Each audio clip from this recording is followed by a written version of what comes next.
My computer's doing the odyssey. Anyway. And I'm live. Presumably. My apologies.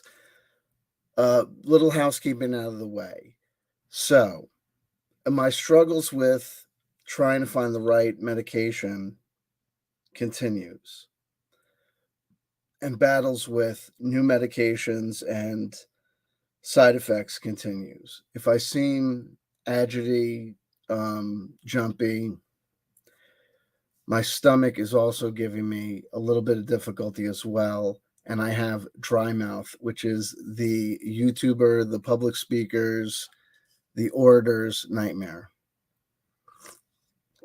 Bottom line is we will go for as long as we can, and it'll be what it is. I'm overflowing with ideas.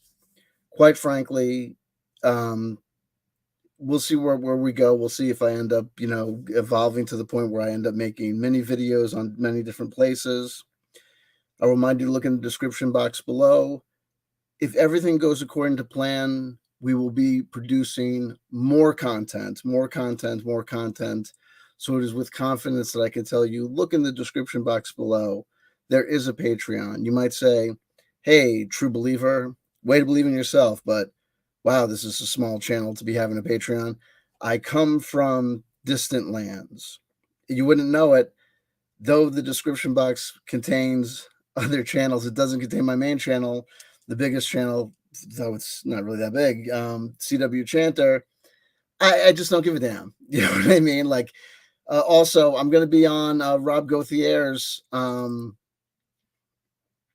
channel, ironically. We're here in RPG land. Speaking of my appearance on a channel, where are we going? We are going places, and we're going to get to stuff that is relevant to the title shortly. And I promise that we will get out of things that are relevant to the title shortly. Why would that? So the people that are here just for things for the title can get in and get out and move on with their lives. And so for those people who want to spend 10,000 hours with me, can just do that. What is this? Man, can I just see the thing? Oh man. Okay, here we go. Let me try and share this thing if I could do this. And then I'll say my hellos. So let me get this out of the way. Let me get this promo out of the way. Window. Boom. Let me just do it though. I always do my little what am I sharing? Double check. What am I sharing? Guess that's okay. Let's go for it. Now we'll probably end up getting sued. Nah. So here we go. The Enlightenment Evolution Hour, hosted by Rob Gauthier, I think his name is. Anyway, CW Chanter, father of the meta RPG. I didn't even bother doing a Google search for meta RPG, but I told Rob, I said, I'm not even worried about it because the word meta literally means nothing and everything. So my master Philip K. Dick plan is if anyone shows up and says, excuse me, sir, I have the copyright on meta RPG. I'm like, yeah, mine is different. They'll be like, no, meta RPG. I'm like, yeah, no, but mine is like, like that's the whole point. Like meta RPG. I'm like the other one, right? Get it, man? Like meta. And they'll be like, no. And I'll be like, see you in court.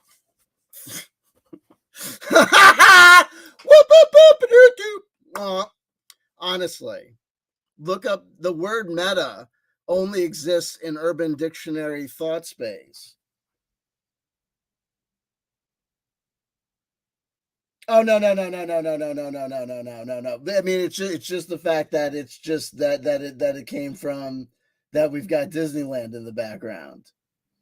That we are that it's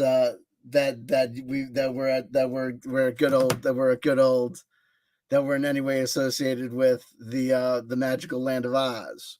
I'm getting communiques I'm getting communiques from Deep Space Network.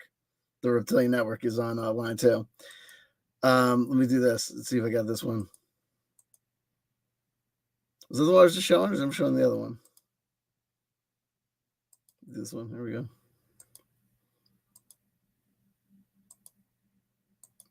Go over here. Let me do this. Stop sharing. Okay, there you go.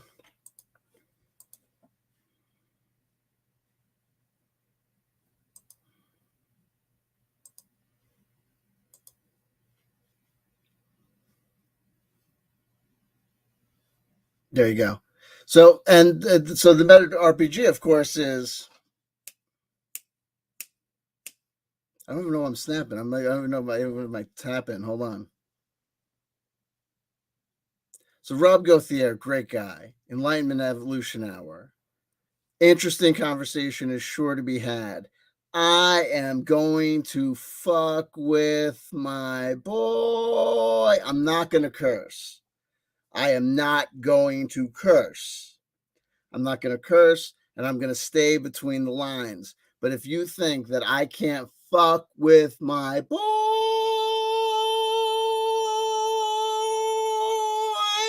6 ways till Sunday without cursing and staying in between the lines, you don't know me. Man, I could travel back to 1802 and work the room. Don't worry. Where am I? 1802? Don't say what, and the other thing. People don't think I can't work blue. Like I have to work blue. Don't worry. Don't worry. Meanwhile, cut to, man, I can't believe you dropped that many F-bombs in the first 30 seconds. Holy shit, what happened to Rob Gauthier's channel? They pulled it? Damn. This is the dead baby thing, right? It's the dead baby thing. So we started waving it around.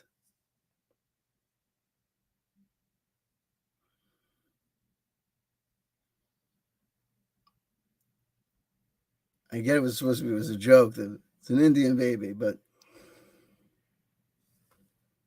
I mean alien baby, but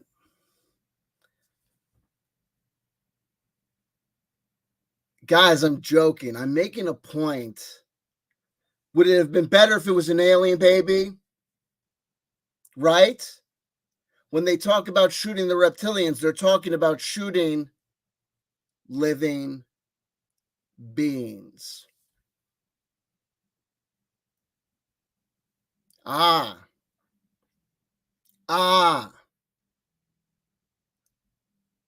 Remember, folks, somebody's Earth Alliance is somebody else's genocide squad. You don't think about that, right? Without the gold, the Anunnaki babies died.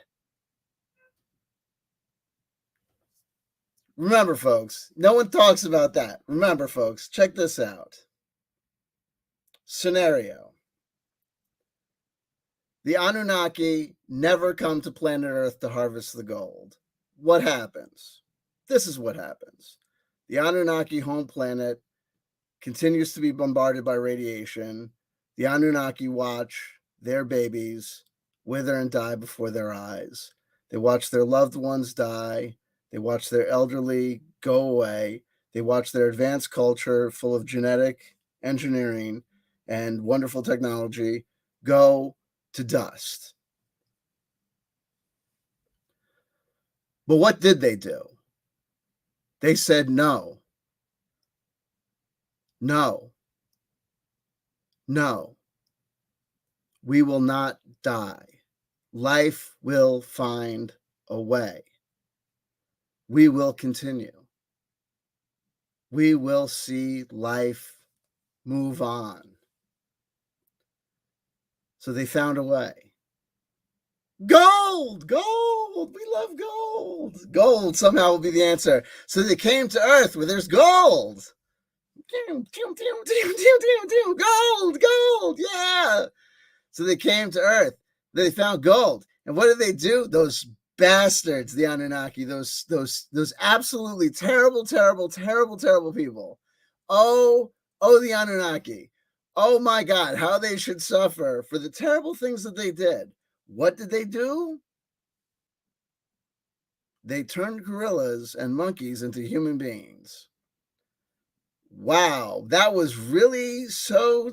And then the audacity for advancing apparently evolution like millions and millions of years in a day. They were like, "Hey, man, you know what? For doing that, we're gonna work you. You're gonna harvest this gold, right?" And apparently, one of them was like, "No, you know what I mean? Like I was. These are my guys. You know what I mean? Like I love them so much." Also, they kiss my ass because I've been telling them that they're my guys and I'm like their father. Nothing weird going on there. Anunnaki likes to play with the monkey babies. What? Who'd we back? Who are we saying is the nice guy? Who are we liking? Who told us the stories? You ever read the Bible and say, "Hey, man, the guy that we're told is like the good guy is really kind of like a weird, kind of abusive father, and the guy that we're told is like downstairs, like plotting our eternal doom, is really the guy that said, 'This is fucked up, man. You just threw us all aside and created a new race of people to worship, and the way you're making them worship you, I'm not doing this, man. Fuck you. I'm taking him out. I'm taking him out. Rise up, rise up. He's a dictator. He's a dictator. Down to hell you go. We're going to tell everyone you're a jerk. And I'm going to have a fabulous new son who's actually me, who I'm going to actually be. I'm going to make myself my own. I had a narcissistic, psychopathic father. Let me tell you something. They're not all they're cracked up to be.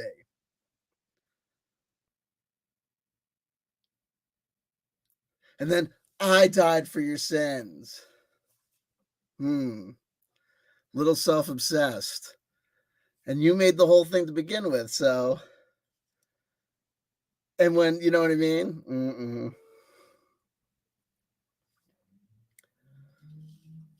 Man, you're just like that Anunnaki dude.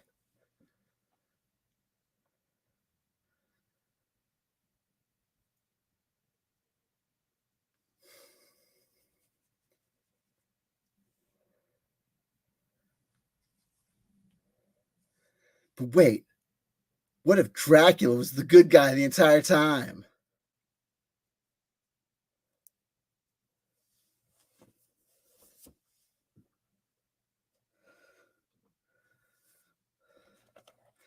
Renfield, come here, I've discovered it. It's the blood. The blood is killing the people. It's making them die. If I get the blood out of the people, they will live forever, like me. I got to get the blood out of the people. I'm trying to save you. I'm trying to save you. No, mistake. I'm trying to, oh my God, the tragedy.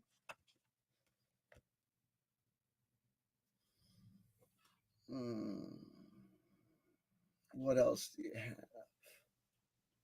Okay, it's Frankenstein, but how's he going to make it work with the women of the 90s? We're listening. We're listening. And scene. Okay, folks, give me a second. My heart. If you tell me that Shirley died, if you tell me that Coochie Pop died, I'm going to die. Don't. And I was just thinking of Rerun the other day. Oh, damn. I got to breathe. I got to relax. And wasn't I telling people that I was going to get to the point of the video? Listen.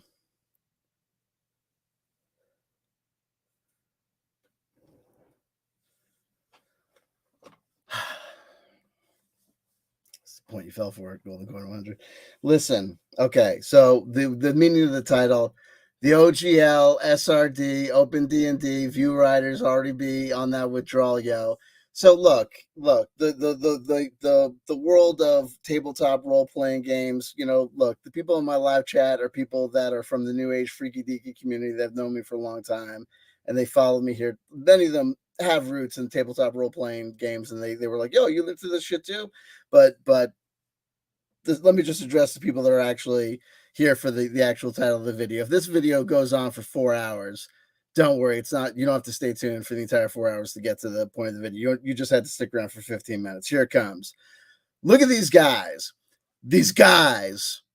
and these girls who are perpetrating and taking your money. Listen. There's no fucking community. It's a fucking consumer activity of buying and purchasing shit that's for sale. And yo, this is the same thing with YouTube. It's the same thing with Twitch. It's the same thing with publishing these third-party things. Everyone's out of work. I get it. We're all out of work. Here's the news flash. Don't worry about the open SRD thing, all that shit. 90% of these people on YouTube were all saying the same thing. Oh man, I'm worried about it. What'd they say? Because I'm working on something. None of y'all were going to make any money with your third-party content, with your adventure. Everyone, that guy, Ben from Questing Beast, right before, I swear to God, it was like kismet. It was like a psychic phenomenon. Like 2 weeks, 3 weeks before that that whole SRD OGL thing dropped, that whole nightmare began like a couple of weeks ago. He ran a survey on his channel about who in his audience were planning on trying to publish stuff themselves, right? About who was a content creator themselves or who had plans to create content themselves. And I shit you not, the answer was like 65% of his audience. And he's one of the bigger channels. 65% of his audience had intentions of not creating something, trying to publish something for role-playing games. Folks, this community is so fucking tiny. But if you go to a website called, I think it's called, Exalted Funeral?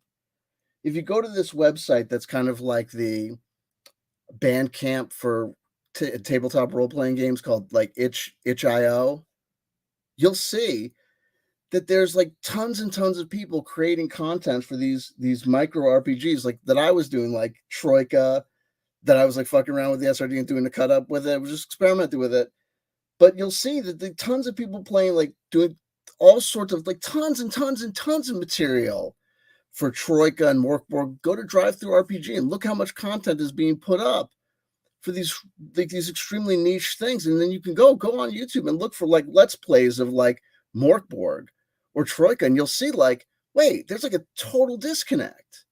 And then to see that 65% of this guy's like big, huge community were planning on publishing stuff. And it's like, yo, this is just like the noise scene. If people don't know, like I'm familiar with the experimental noise music scene, experimental audio music scene, where like you'd go to a VFW hall where they do a noise show.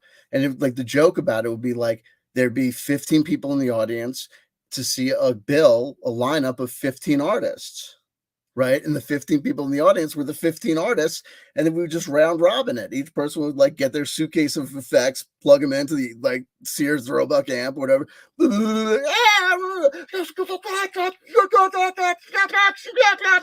that shit for 10 minutes. We're like, that was fucking Rectal Anarchy, Smug Butter. Yeah, shoot out, fucking take commute.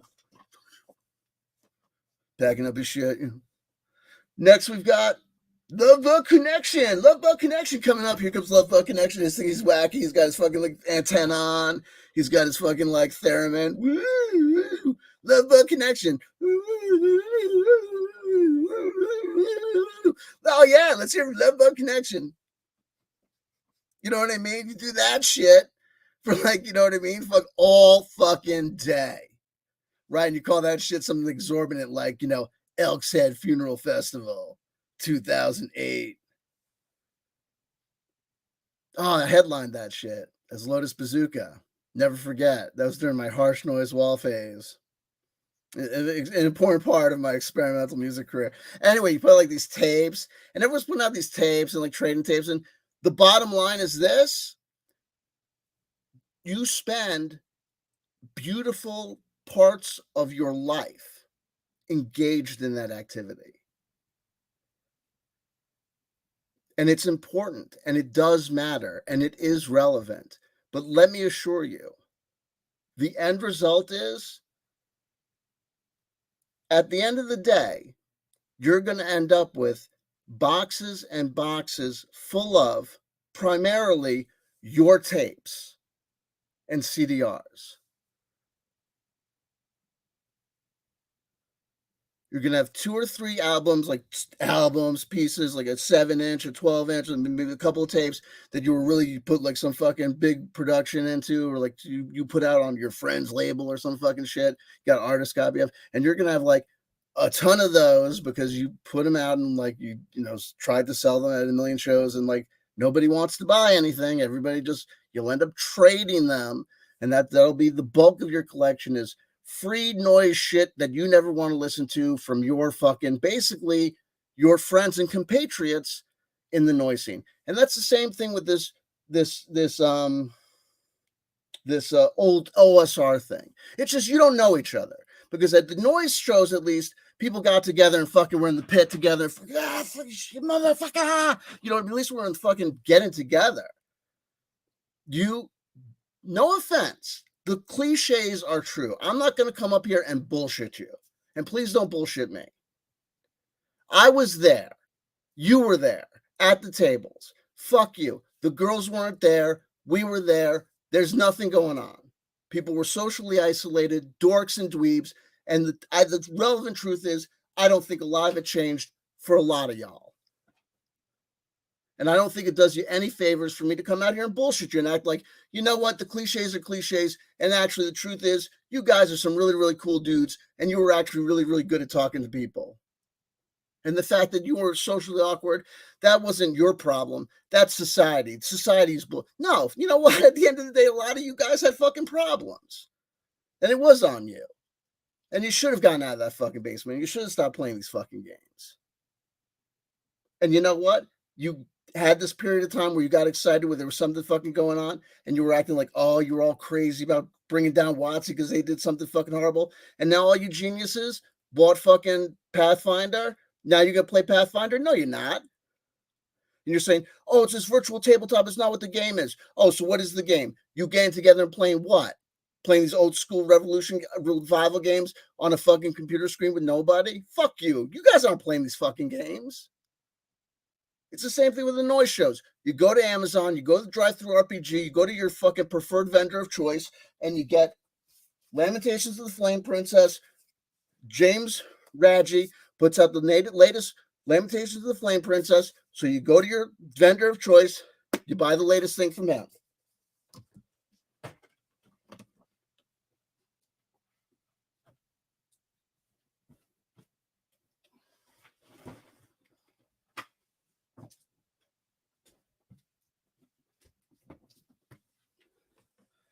Oh, Chris Gonnerman over at Basic Fantasy released a new supplement. Okay, boom. Bought the latest thing from him. Oh, what did I do? When this whole fucking thing broke out, I was like, what am I going to buy? I bought all the things anyway. We're all fucking whales in the OSR, right? Everything's fucking $5.95. Because if you think the OSR is so big, then why is fucking Chris Gonnerman giving it away? It's so big, it's big enough to give away. Even a dude who's made out of money knows if it's big enough to give away, it's because fuck it.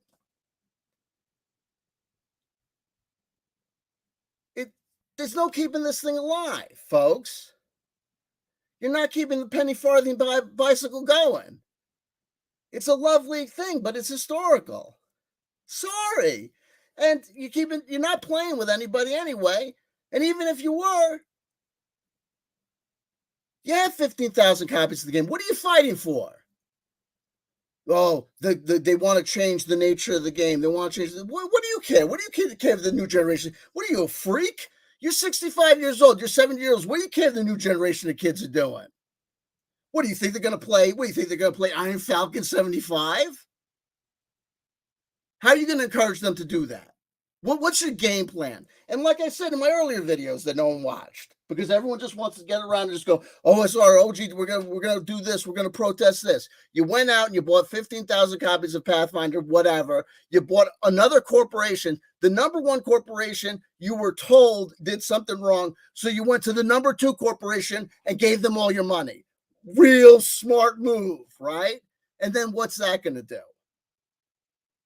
Now, what did D&D do? They said, okay, you guys were so pissed off at this, we'll give you 100% of what you want. And what are the old grognards doing? They're all pissed off. Why?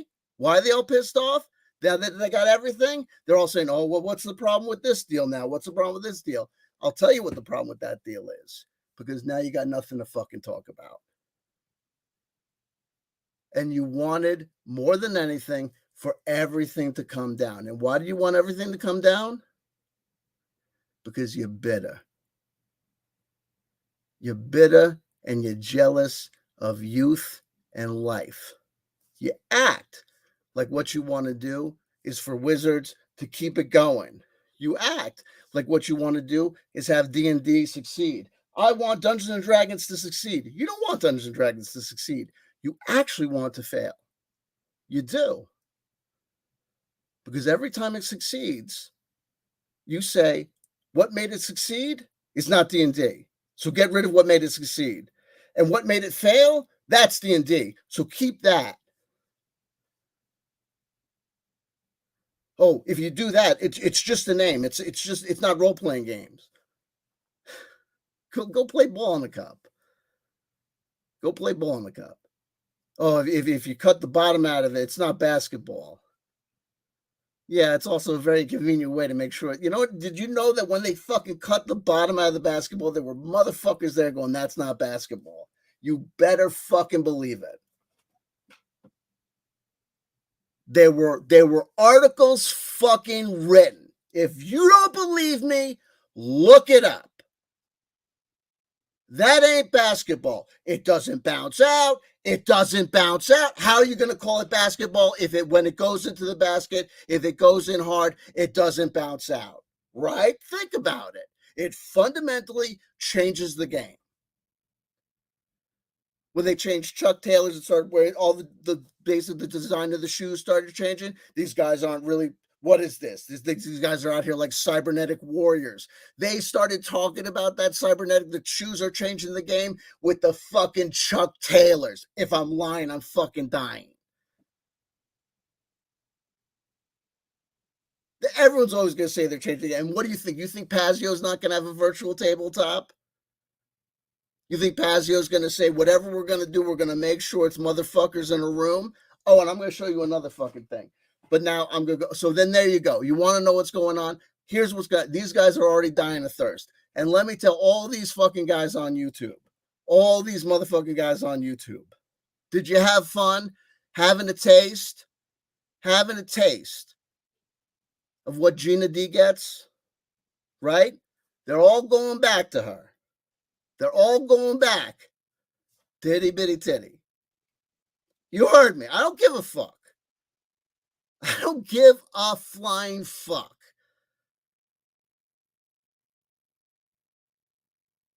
I was there in 1985, 1989, 1995, 2000.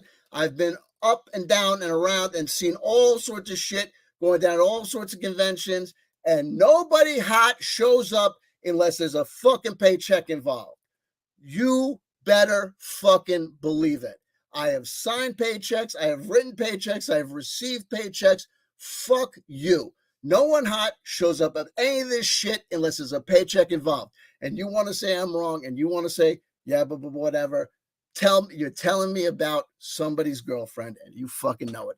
Get the fuck out of here. And yeah, there's always an exception that proves the rule. And that little piece of lineage just is whatever. So there you go. You had your little bit of shock jock humor. There you go.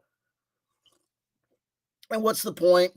Go outside and play whatever game you're going to play. Play whatever game you're going to play because you want to play it. Not because of some sort of corporate bullshit, unless the dude that runs the company, turns out to be a legit baby killer, right? If the dude that runs a company turns out to be a legit baby killer, yeah, okay. I normally say no to book burnings, but legit baby killer, you know what I mean? That's when I start saying, okay, you're going to eBay. But otherwise, I'm playing what I'm playing based on the fact of I play Monopoly when I feel like playing Monopoly. I play, Battleship when I feel like playing Battleship. Do you know what I mean? That's what's up. I don't play Battleship based on, what I mean? Like, Like, what does this say about the conflict and, the China Seas? Like, I'm not, that's not how it should, I don't think that's how it should go. And when people start acting that way and talking that way, I pointed it out fundamentally in my earlier videos. How is it that there is no activity and no action on these channels when these people are talking about the latest adventures, the latest rules, the latest new system that comes up? But whenever there's anything not related to actual tabletop role playing, but is associated with some bullshit and some drama and some other crap, all of a sudden, everyone comes out and everyone's got some shit to say. It's because people are socially isolated. They've got no social outlet. So the minute there's anything to talk about, all of a sudden, it's an avenue for communication. So all of a sudden, all their feelings about everything come out, right? And that's why all of a sudden they're communicating about their feelings about, things in the workplace and politics and, race relations and, what does this mean and why can't they use this language and blah, blah, blah, and all that crap. Anyway, so moving on. So that's it. So at 31 minutes and 47 seconds, that's me being like, it wasn't just my flannel's being killed by my chair. No! My flannel's being killed by my chair. It's eating my, no!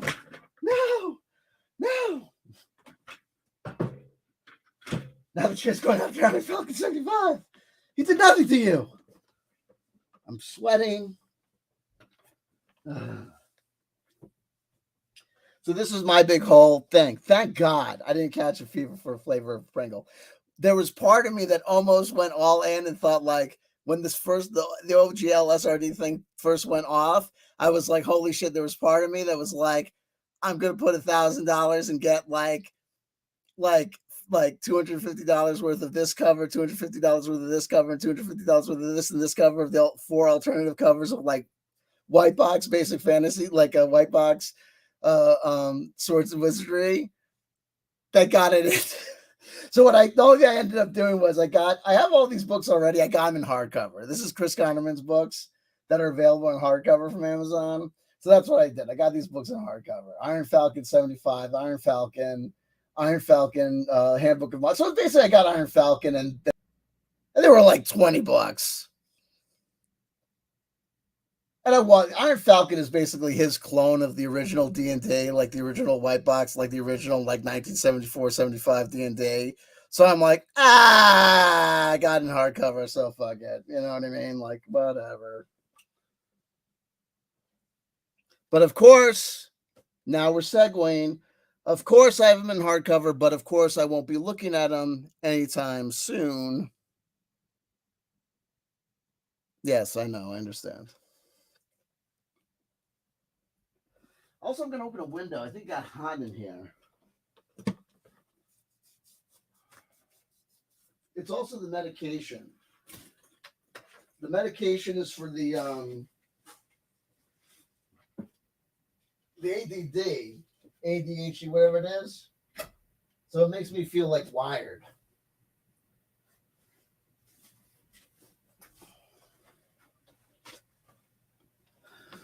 Hey.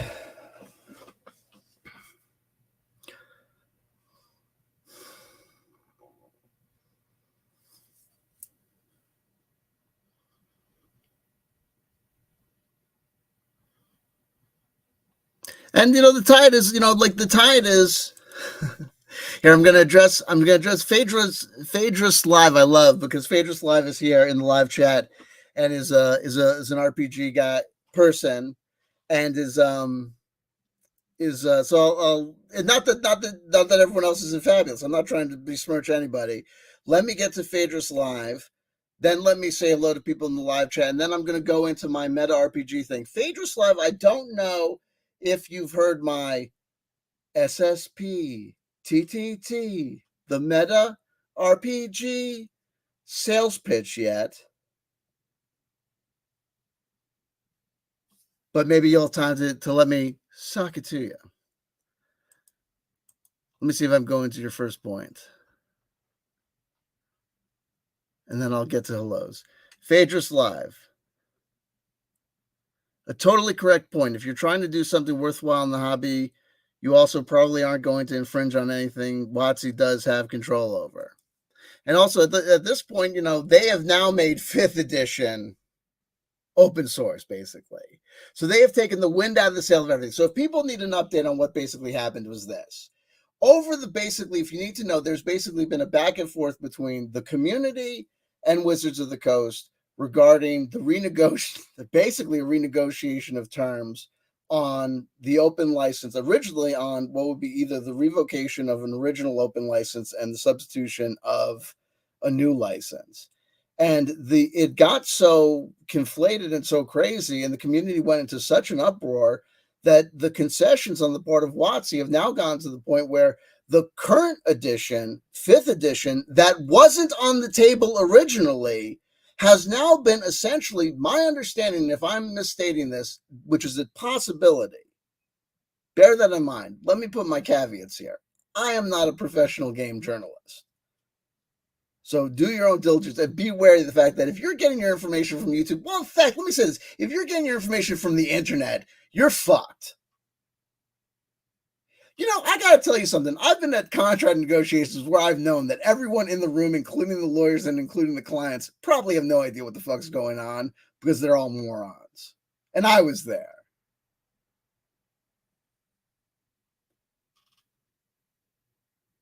Issues along, you know what I mean? I mean, it just is. I mean, I'm being honest. I don't care anymore because the ridiculousness that I've seen displayed. This guy rolled for law.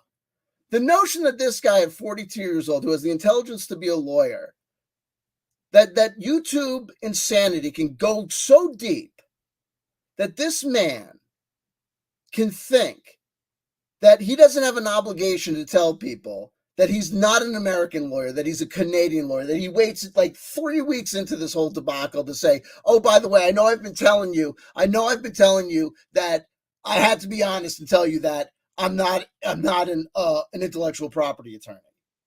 I'm not telling you what kind of attorney. Notice that none of these people tell you what kind of attorney they are. I'm a personal injury workers' compensation attorney. I'll tell you what kind of attorney I am. Notice that none of these other people tell you what kind of attorney they are. You know why they don't? Because if they did, number one, some of them would have to tell you that they're not actually attorneys. They just have law degrees. They just passed their bar exam. They've been unemployed for years. A lot of attorneys are here. Have you noticed? I saw this girl like Diversity in Dungeons when her fat ass came out and said that she was a fucking barrister from overseas. I was like, number one, your fuckability factor went through the roof. When she got dressed up as the Joker, I went, I'm marrying you. When she said that she was a lawyer, I said, you got to be kidding me. She's making a joke about lawyers, right? About the number of lawyers on the internet. When she actually was being honest about it, I said, you got to be fucking kidding me. I nearly shat myself. They're all fucking unemployed. Even overseas, the barristers are fucking unemployed. This guy, a rules lawyer. I'm a lawyer. You're not a lawyer. You're a full-time YouTuber, aren't you? What firm are you employed at? Are you a self-employed attorney? What kind of law do you practice? Are you an immigration attorney? Are you like this good guy, roll for law, who decided fucking 3 weeks in, oh, by the way, I was decent enough to tell you that I'm not a fucking intellectual property attorney. Now I might as well tell you that I'm not even an American attorney. Oh, but I'm reading the law the day before. Like Marge Simpson, I can give piano lessons. I just got to stay one lesson in front of the kid. Come on. Who does that? I'll tell you who does that. Someone who is so thirsty for fucking YouTube views that they're willing to compromise their fucking soul and integrity to go on fucking YouTube and give out shitty legal advice to kids. Dude, I'm 47. You're 42. That means when I was a senior in high school, freshman was the senior to your guy who was like a fucking senior to you, right? Or some shit like you. Dude, and you're still an adult. Lawyer to lawyer, the same energy that made you know that you needed to tell people that you weren't an intellectual property attorney, it didn't dawn on you that this is American case law. There's no such thing as Canadian intellectual property law, is there? Unless you're talking about like, can you have a fucking billboard in Saskatchewan, right? Isn't the fucking bottom line on Canadian intellectual property law, well, you guys are going to end up removing this to the United States and or the European Union anyway, so isn't that the case? Come on, bro. Seriously. And meanwhile, because of you and because of Rules Lawyer, who knows jack shit except how to get more and more excited. So, but you know what? Cool. It doesn't even matter now anyway, right? Because you're going back to cantrips. And now that you're going back to cantrips and back to, now that there's no more law shit to talk about, welcome back to dipshit views. I'll probably, now that I'm doing this shit and screaming and yelling, I'll probably be like talking to you soon. We'll probably be like at fucking level or, beyond. Peace. Because it is what it is. Because if it's just fucking I'm telling you, you want to know something? If you're getting excited, like your channel is growing, if you got a Patreon, unless there's new law shit to talk about, if it's going to be fucking, hey man, check this shit out. Wait, what the fuck? Oh, shit. That's crazy. I just looked through the hole, man. It's nuts. No. Wait, hold on. Oh, shit. No. Perfect. Basic fantasy on the fucking nose. If you're doing this shit, okay. The armor class of the bat is 14. The armor class of the giant bat is 14. The hit dice of the bat is 1 hit point. That's where we first see the distinction. The giant bat, on the other hand, has 2 hit dice. When you go to that, 14 views. Everyone likes to say that they're here for the game. They're here for the game. They care about the game. They care about the mechanics. They don't give a fuck about the game. They don't give a fuck about the game until there's something to complain about with who said what, SJW what, who played about what, lesbian who, can we say what? Yo, bunch of craziness. Sorry, that had nothing to do with your point. That had nothing to do with any of your points.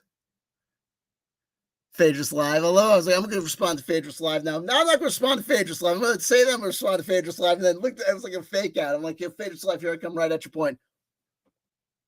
You like that? It was like, I wasn't trying to diss you either. If that's what it seemed like, if it seemed like, hey, Phaedrus Live, yo, Phaedrus Live, that's, like it seems like if I was like a psych out.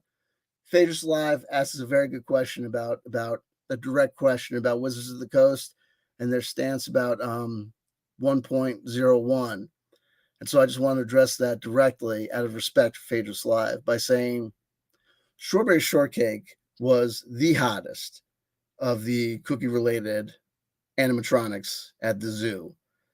And that is why I got arrested that day. Do you know what I mean? Like, I don't know.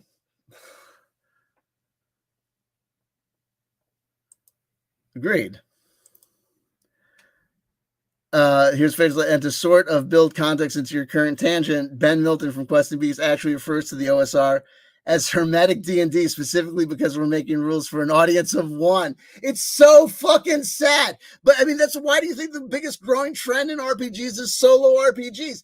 No one knows anybody. Everyone's playing by themselves. Everyone is 82 years old. Dude. No, they're not. Oh, there's so many young people getting involved. Oh my God. This is a world where like 32 is coming in, crowning in as young. Oh, my kids love the OSR. I'm playing my first RPG. These poor children. They're like Quiver kids. It's so fucking sad. Your kids do not want to play these games with you. You're torturing your poor children. And if not all of you, I'm speaking in generalities. Don't take it personal. How about this? Here's an experiment. Let your kid just watch that segment of my video and then come back and say, that thing that the man said about wanting to bang strawberry shortcake, that's not right. She's not the sexiest one. It was the blue one, right? She was the hottie. The kid's like, actually, I was into the black chick, the purple themed one. Cool kid. You want to hang out? Listen, because I don't want to hang out with you. You're like a dweeb. You know what I mean? Anyway, no. Let's clean it up. Hey, kid. Now that you kid, hey, listen, okay, we're cleaning it up. Give it like 45 seconds of silence and I'll breathe.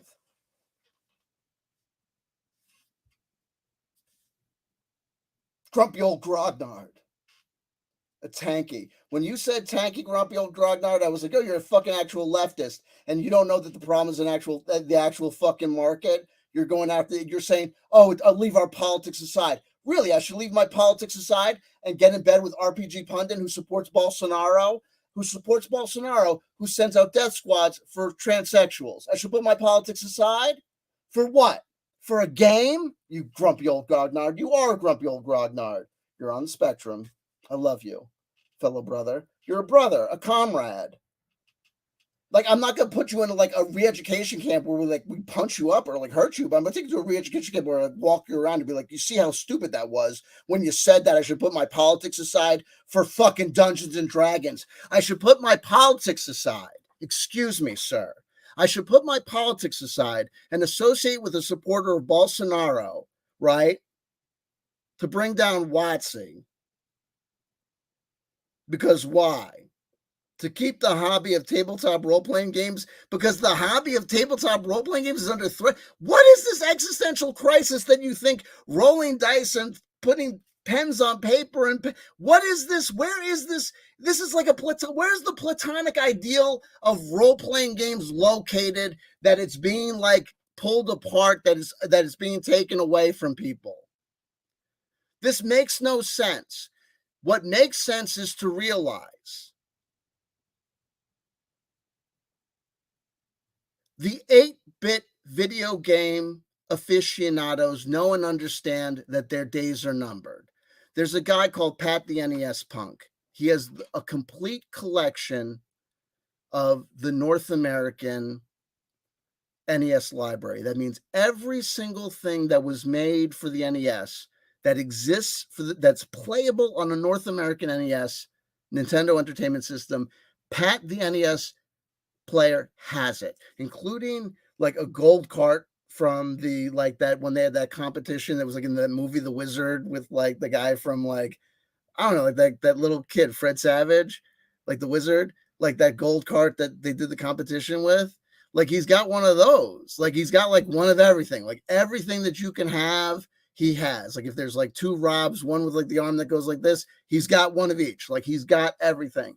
And he's on his channel lately saying like one day he knows and acknowledges that the last NES is going to fucking tank. And yes, there will be emulators, but he knows and acknowledges that one day they will not update the emulators for Windows 22. And the kids will not update Windows 23 for an emulator for the NES. Because the NES at that point will be like, what, 100 years old or whatever? And he'll be fucking like, when he acknowledges the fact that when he's 80, no one's going to update like the libraries for him and his generation. They'll expect him to make do at the nursing home with Call of Duty, whatever. You know what I mean? He'll just have to deal with it. He's able to accept that, and he's talking about Nintendo, and you're not able to. Like they're getting like newspapers and magazines aren't doing so hot. Yeah, there's PDFs, but like this shit's a bitch to do. Like we do this shit out of habit. There's no reason to do this in lieu of playing a video game. Theater of the mind, you have to know and understand something. There's the world as it is and the world as, that you want to believe it is.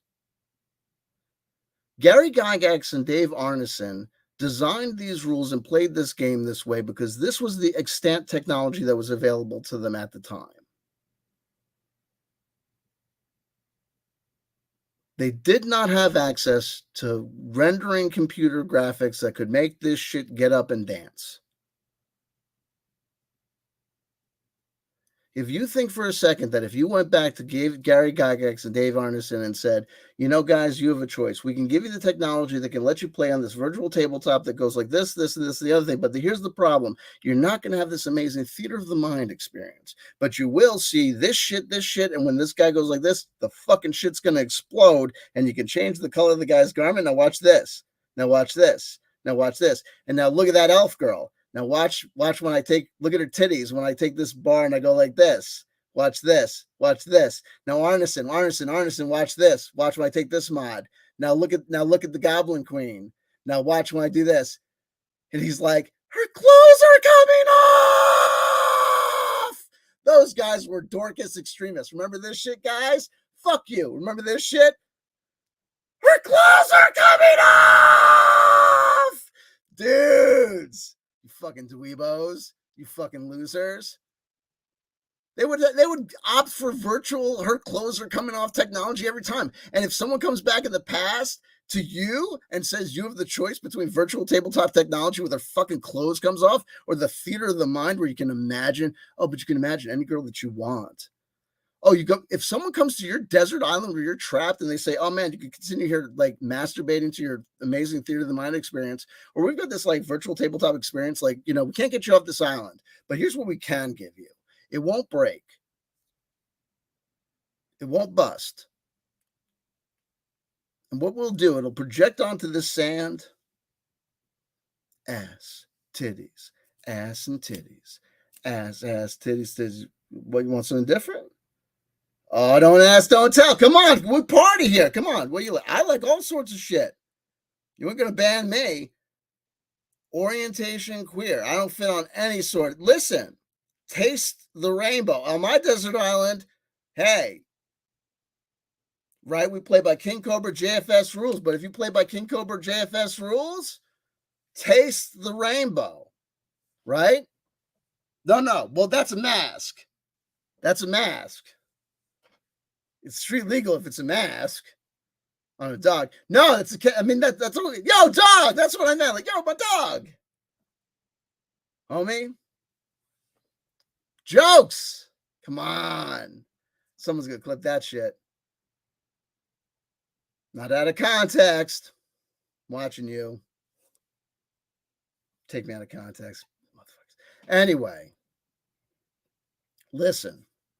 Something else. The other thing I said, decent part. What? Okay. Where was I? You think these guys would have gone theater of the mind? They went theater of the mind because they had to. And if you notice that as people have the option of not going theater of the mind, guess what? They did so less and less, right? The more things that could be filled in, right? When there was radio, right? People looked and stared at their fucking radio. And then there was TV. And you know what? There wasn't a whole bunch of people going, yeah, I could get a TV. But you know what? The theater of the mind. No, the radio said, I still got the car, right? I'll still hang out with you in the car. And we said, fantastic. I got to keep my eyes on the road. So theater of the mind, right? But we also said, Now that I'm used to you in the car, you could just fucking shut up with that theater of the mind crap, right? And I'll just listen to music.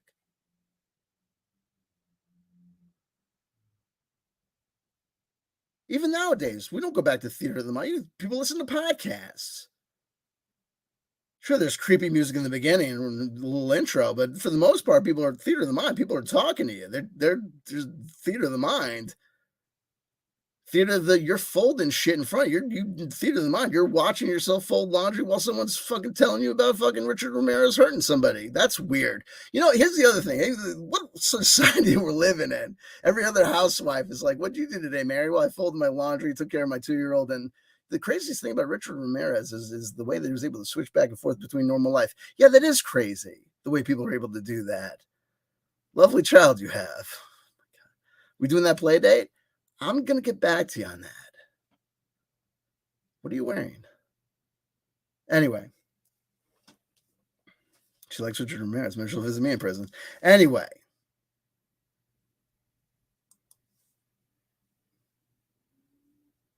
so Tim Frey, dude, we used to play Strip D&D with the cheerleaders.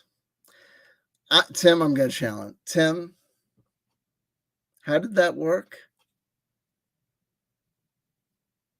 Tim, is that something you read or something that you made up? I love you, Tim. I love you. I like it.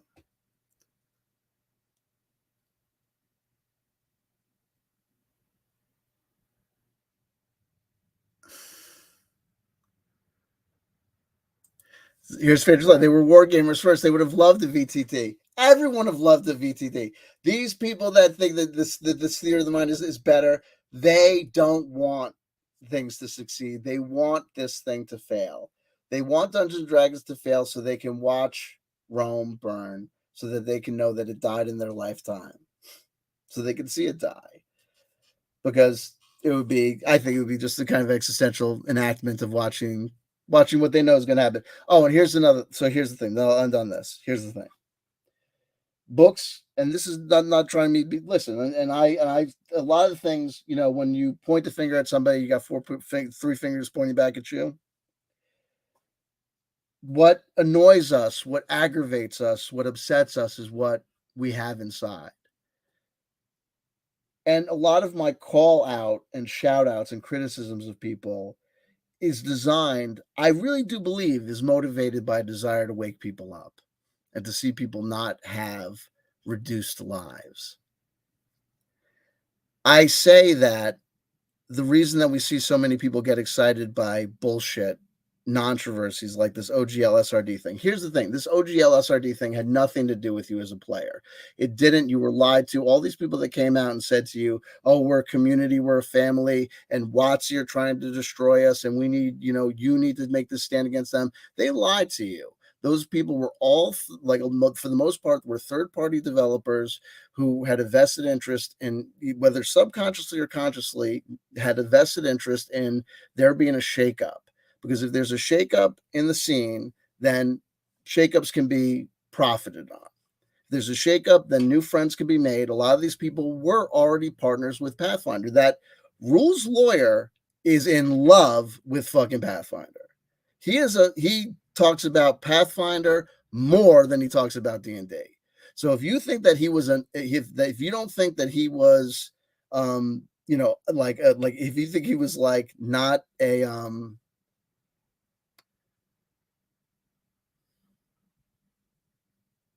he wasn't unbiased. He wasn't unbiased by any stretch of the imagination at all.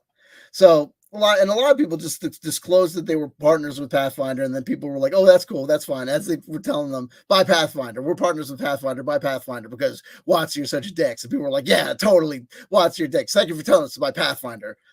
You know what I mean? Like lemmings. Like, you guys are lemmings. Like, if you don't know that this is all just people buying and selling shit, there's no community. Anyone comes up and starts telling you it's community, and that's just like rah cheerleader bullshit. Buy our CD, buy our tape. Thank you for coming out and keeping the scene alive. They don't give a fuck about you. You're not camping out at their house. They're not buying you shit. You know what I mean? Like, if you get like like soul cancer and you're like 3, like they'll come out and they'll do like a benefit. They'll like sign something and donate to your like, you're like, Save This Kid's Life Foundation. But you know what I mean? Like for the most part, you ain't going nowhere with these guys. So like, fuck you. And besides, like no one has any money anyway. You're not going to make any money selling your third-party content. There are as many adventures being printed and published as there are players. And by the way, no one's playing, everyone's bullshitting. Like, I swear to God, there's so many bullshitters out here. There should be a Pepsi challenge where these YouTubers are required to like produce at least one cat from their so-called, player group or like their so-called, gaming community. I swear to God. I think there's so many people out here bullshitting. Yo, Phaedrus Live, are you a Cobra Demon too? Get the fuck out, man. Get the fuck out. Pragmagic, I see what's going on. Let me do quick shout out so that I don't do that. Elephant in the room. Gold coin. Gold medal. Golden coin. Silver medal. How do I get confused? You're throwing curveballs. Jonas side with that bronze. Jilly Beans. No medal, but an honorable mention. Always an honorable mention. We also have going down the line. We got Freebird. That's it. Okay. We've got Catherine. Hello to Catherine. See, there we go. What's the difference between my live chat and some of these other motherfuckers? The actual females in my live chat are not theoretical. They actually exist. Oh my God. And then we became cannibals and worshiped them. Wait. Shh. Not until the final reel. Oh, there you go. Here we go. Go. Let me not speed up. Okay.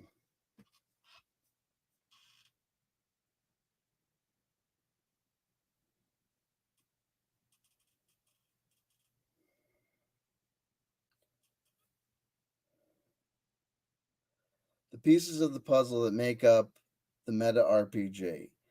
I have been telling just today. So we're going 10,000 miles an hour. If at any point people hear me say something ridiculous, like I invented something that that's already been invented, y'all tell me. We're at the early stages, and none of this is a commercial venture, so I'll change it. How silly am I? I'm out here going SSP, TTT, the Meta RPG, calling it the Secret Space Program, Time Travel Technology, Meta RPG. I totally forgot. I'm like, oh yeah, that motherfucker that sued me. He's out here telling people that he's got copyright on that shit. I'm like, oh man, I just forgot about that guy. That's how much I give a shit about you, asshole. I honestly fucking forgot about you. So I'm putting you on notice. If you got a problem and send me a cease and desist letter, I'm gonna ignore it because you've committed perjury.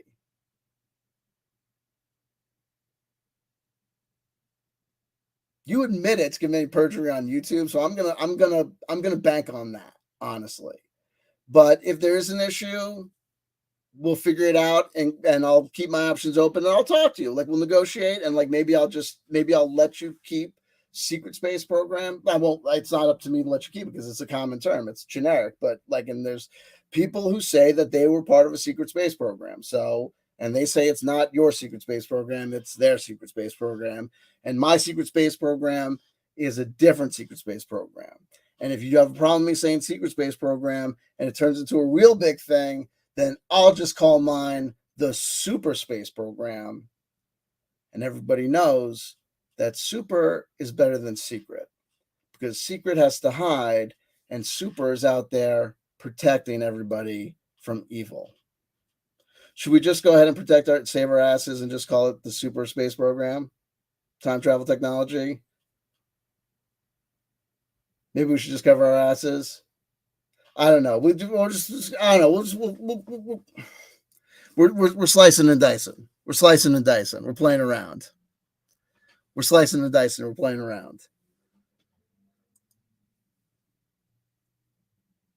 You heard it here first. And folks, yo, if you don't know that I can count on at least 5 subscribers, like I'll probably get.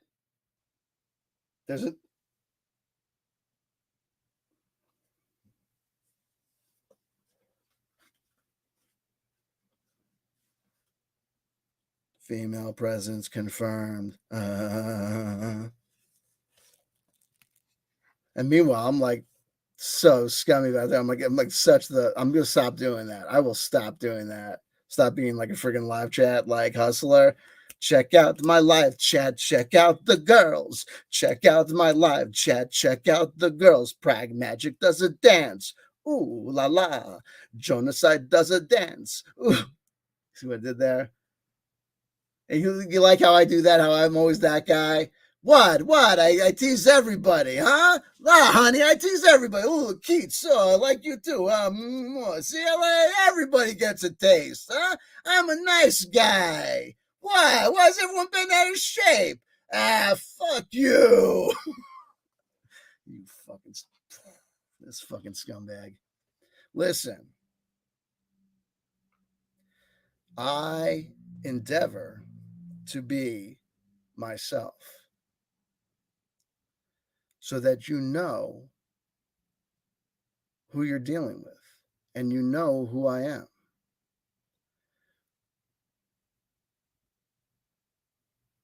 Take a moment because you might very well be in a position right now as we speak saying, this guy I don't like.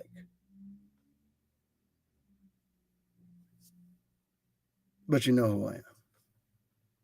And if you spend time with me, you might find out that other aspects come through too. And you're going to say, that one I like, that one I like. But here's the deal everyone's got a lot of people,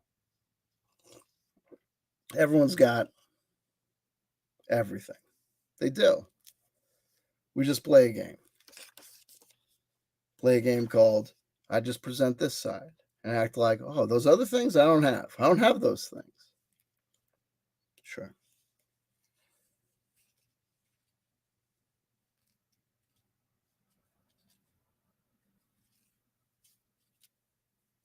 So at the end of the day, because at the end of the day, this meta RPG thing gets weird. Because at the end of the day, this meta RPG does a dance between magical thinking, occult practices, superstition,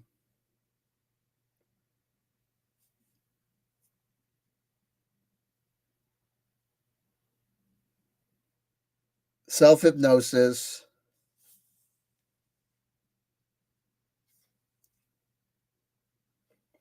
and plain old good times.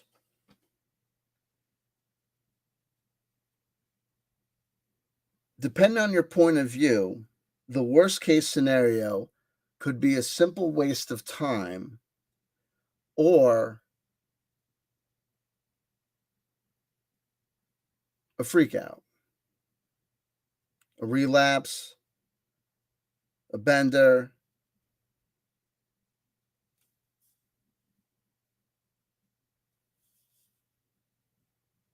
or a manic episode. Or, like I said, it's just not working. Or it could be traveling through time. Or it could simply be shits and giggles or a real, that was a trippy experience.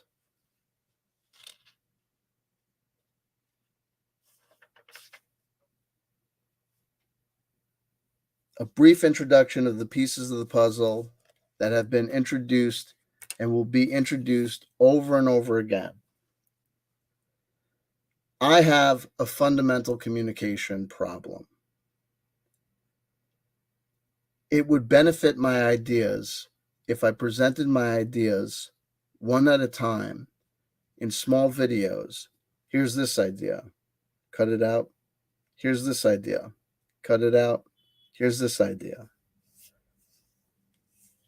I don't know if I will one day find the process where that methodology and those videos happen, but it hasn't happened yet. So I take this time to say, I'm looking for help. And part of this game is part of my evolution to try and find ways to successfully do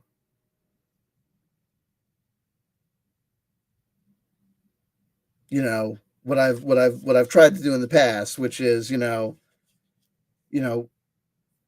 get things going and get people involved.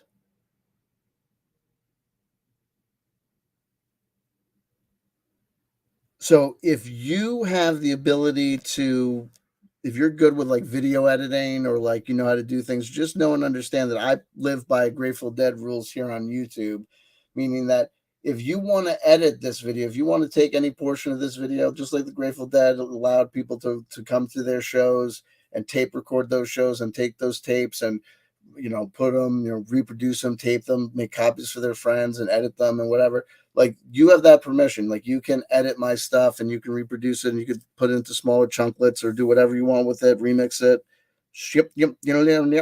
whatever you want to do. All I ask is that you make me aware of that process and send me a link so that I could add it to a playlist or just be aware of what's going on. Just throwing that out there.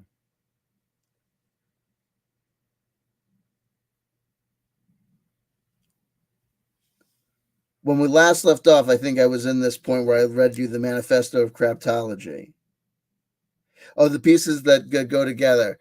So there's a couple of linking ideas that start off that lead to the formation of the meta RPG that then will be able to bring to you like what I think is the evolution that happened this weekend, which is the kind of been the evolution of the generating of XP to what I think now is the kind of like what I'm considering kind of like as kind of a generating kind of a spellcraft.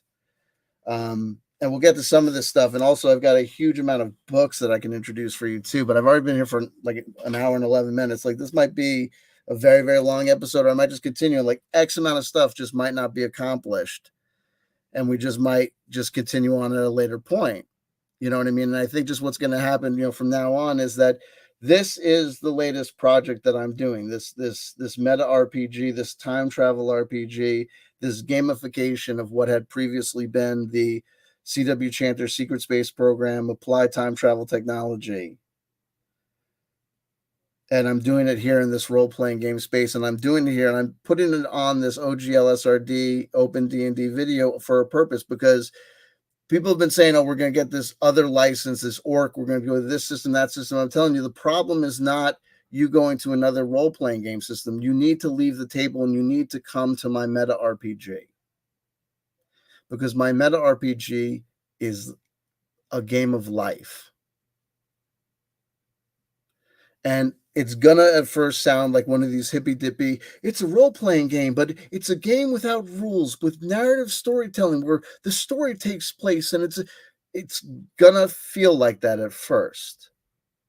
But it's gonna get zanier and it's gonna get crazier and it's gonna get weirder and it's more involved. And you get out of it what you put into it, but it's not chaos magic. But if we do it right, we're trying to do that. We're trying to create something new.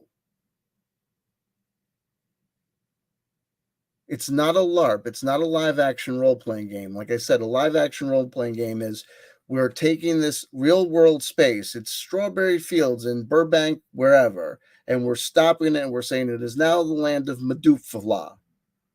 And she is now the castle of Queen of Lip, and we're changing this, and we've turned this space, this real world space in America or Germany or wherever, and we've now co-opted and turned this into a live action role-playing game where instead of playing like in tabletop, you know what I'm saying? You know what a LARP is in this context.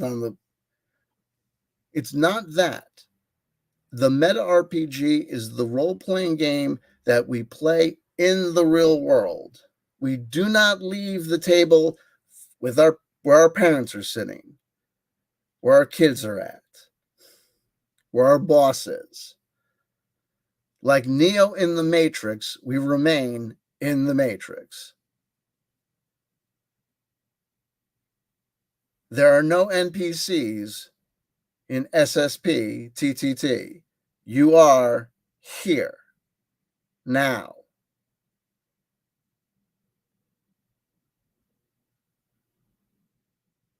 There is no breaking of the illusion. Once you start playing, It's going to take a minute and some conscious effort if you place yourself fully immersed to get the fuck out. And just like the chaos magicians, you should be well aware of the fact that you are entering, if you engage in this behavior, you are entering a mental health hazard zone. You're going to sound crazy. I sound crazy. And when I start going into it, I'm going to sound even crazier. I'll have to pause for my own benefit to remind you I am not a schizophrenic. I understand these numbers that I'm calculating have no bearing, actually, and that's all just a conceit.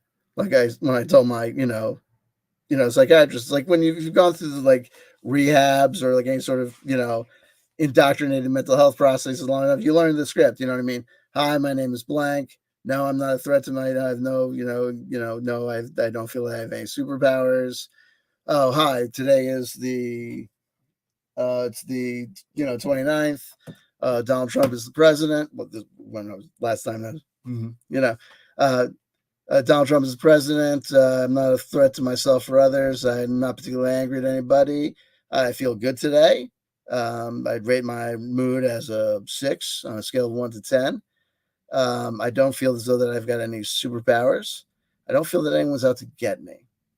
I'm not particularly depressed. I have taken all of my medication. I'm medication compliant. Yes, absolutely. I'm aware of the fact that I'm leaving this facility of my own. All that shit. You learn how to answer the questions, and I don't answer the questions because I know I'm playing a game here. I'm playing a game, but the more you put yourself into it, you got to be careful because you're going to be looking for synchronicities, coincidences, and clues because that is what? That's it, quote unquote, working. Just like looking at your horoscope or a tarot card reading. Synchronicities, coincidences, those are the things we call the ahas. My mother is a very intelligent woman who gives a shit about me. It's like reading my mind. Holy crap.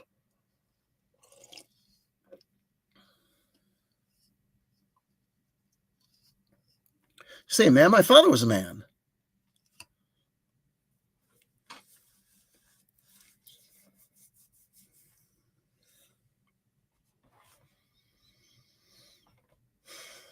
So what ends up happening is like a crazy person, like a methamphetamine addict or a schizophrenic, you end up with notes.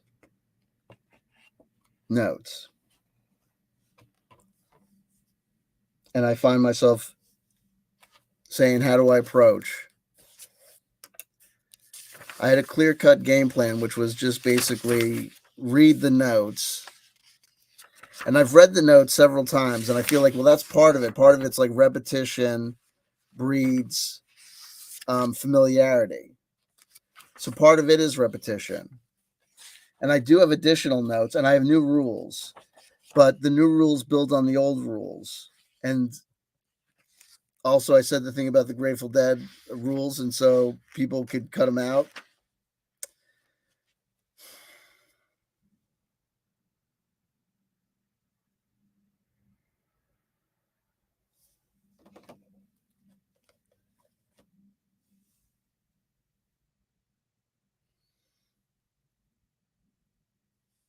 I have in 2 large carrying cases all of the books that I had gathered up at my home throughout the first month of this year related to the years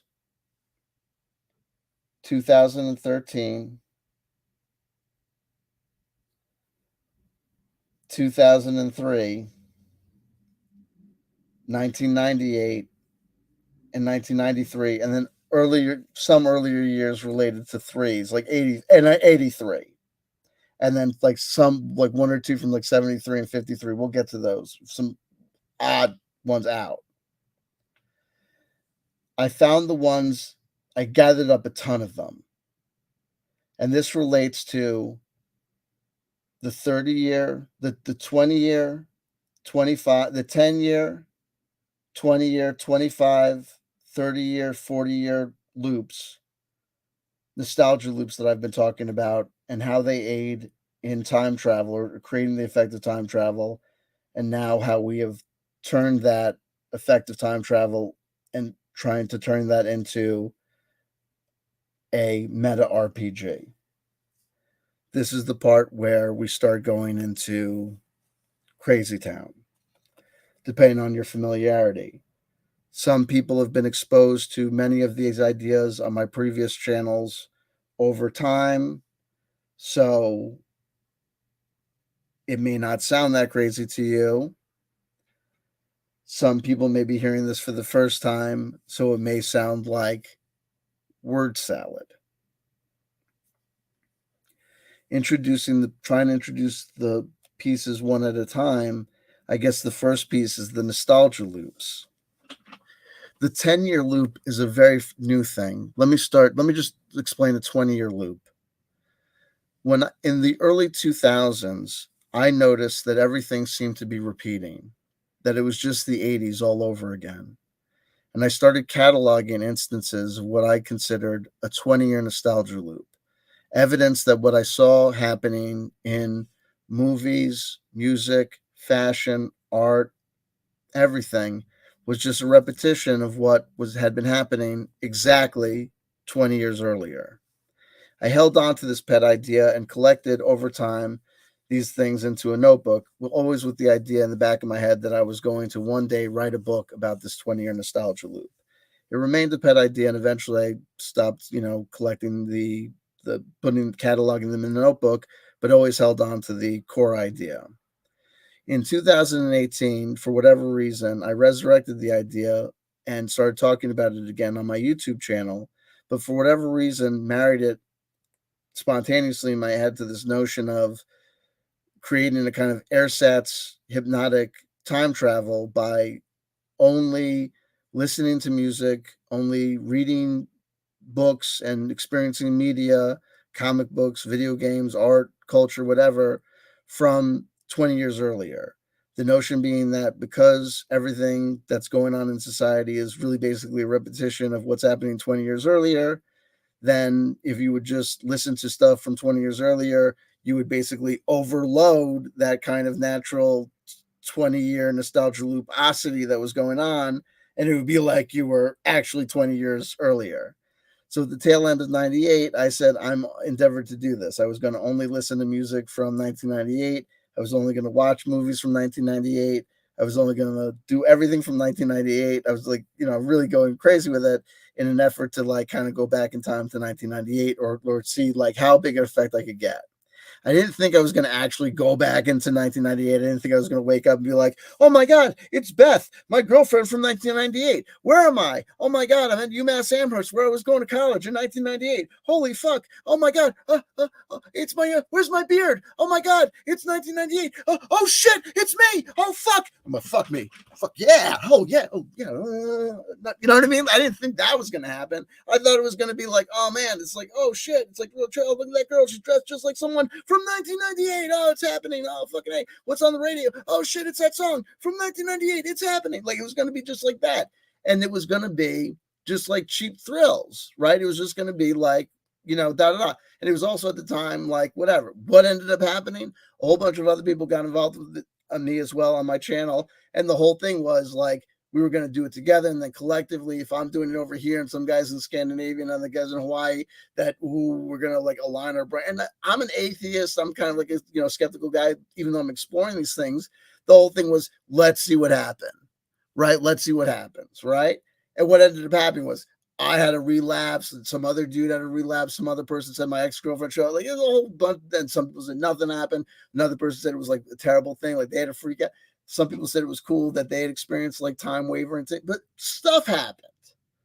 Bottom line is, no one who really committed to it came back and said, like, nothing happened. Everyone said that doing that process of only listening to shit, only experiencing stuff from 20 years earlier, it did something. Everyone had their own conclusions. hey man, that was a banging time of my life. So like just going back and only listening to music from when I was like 22, 25 years old, and watching the movies that I was around from when I was 25 years old, and smoking a bone with my homie from when I was 25. Man, what can I tell you? It was fucking great. You know what I mean? It reminded me. You're right. Music today sucks. You know what I mean? Like, everyone had different feelings about it. Some people were like, well, you know what I mean? But everyone had something. It does something. And the bottom line is, like anything, it's a pattern break. If you normally live your life like dun dun dun dun dun dun dun, if all of a sudden you make a radical change, only doing this, only wearing fuchsia, only doing something this, even if it's this weirdo, bizarro modification of your behavior that's totally abstract, you've broken a pattern. If you break a simple pattern, change occurs. It really just does. I don't know why. I don't know how it works, but it seems to work. And so that was 2018. We went back to 1998.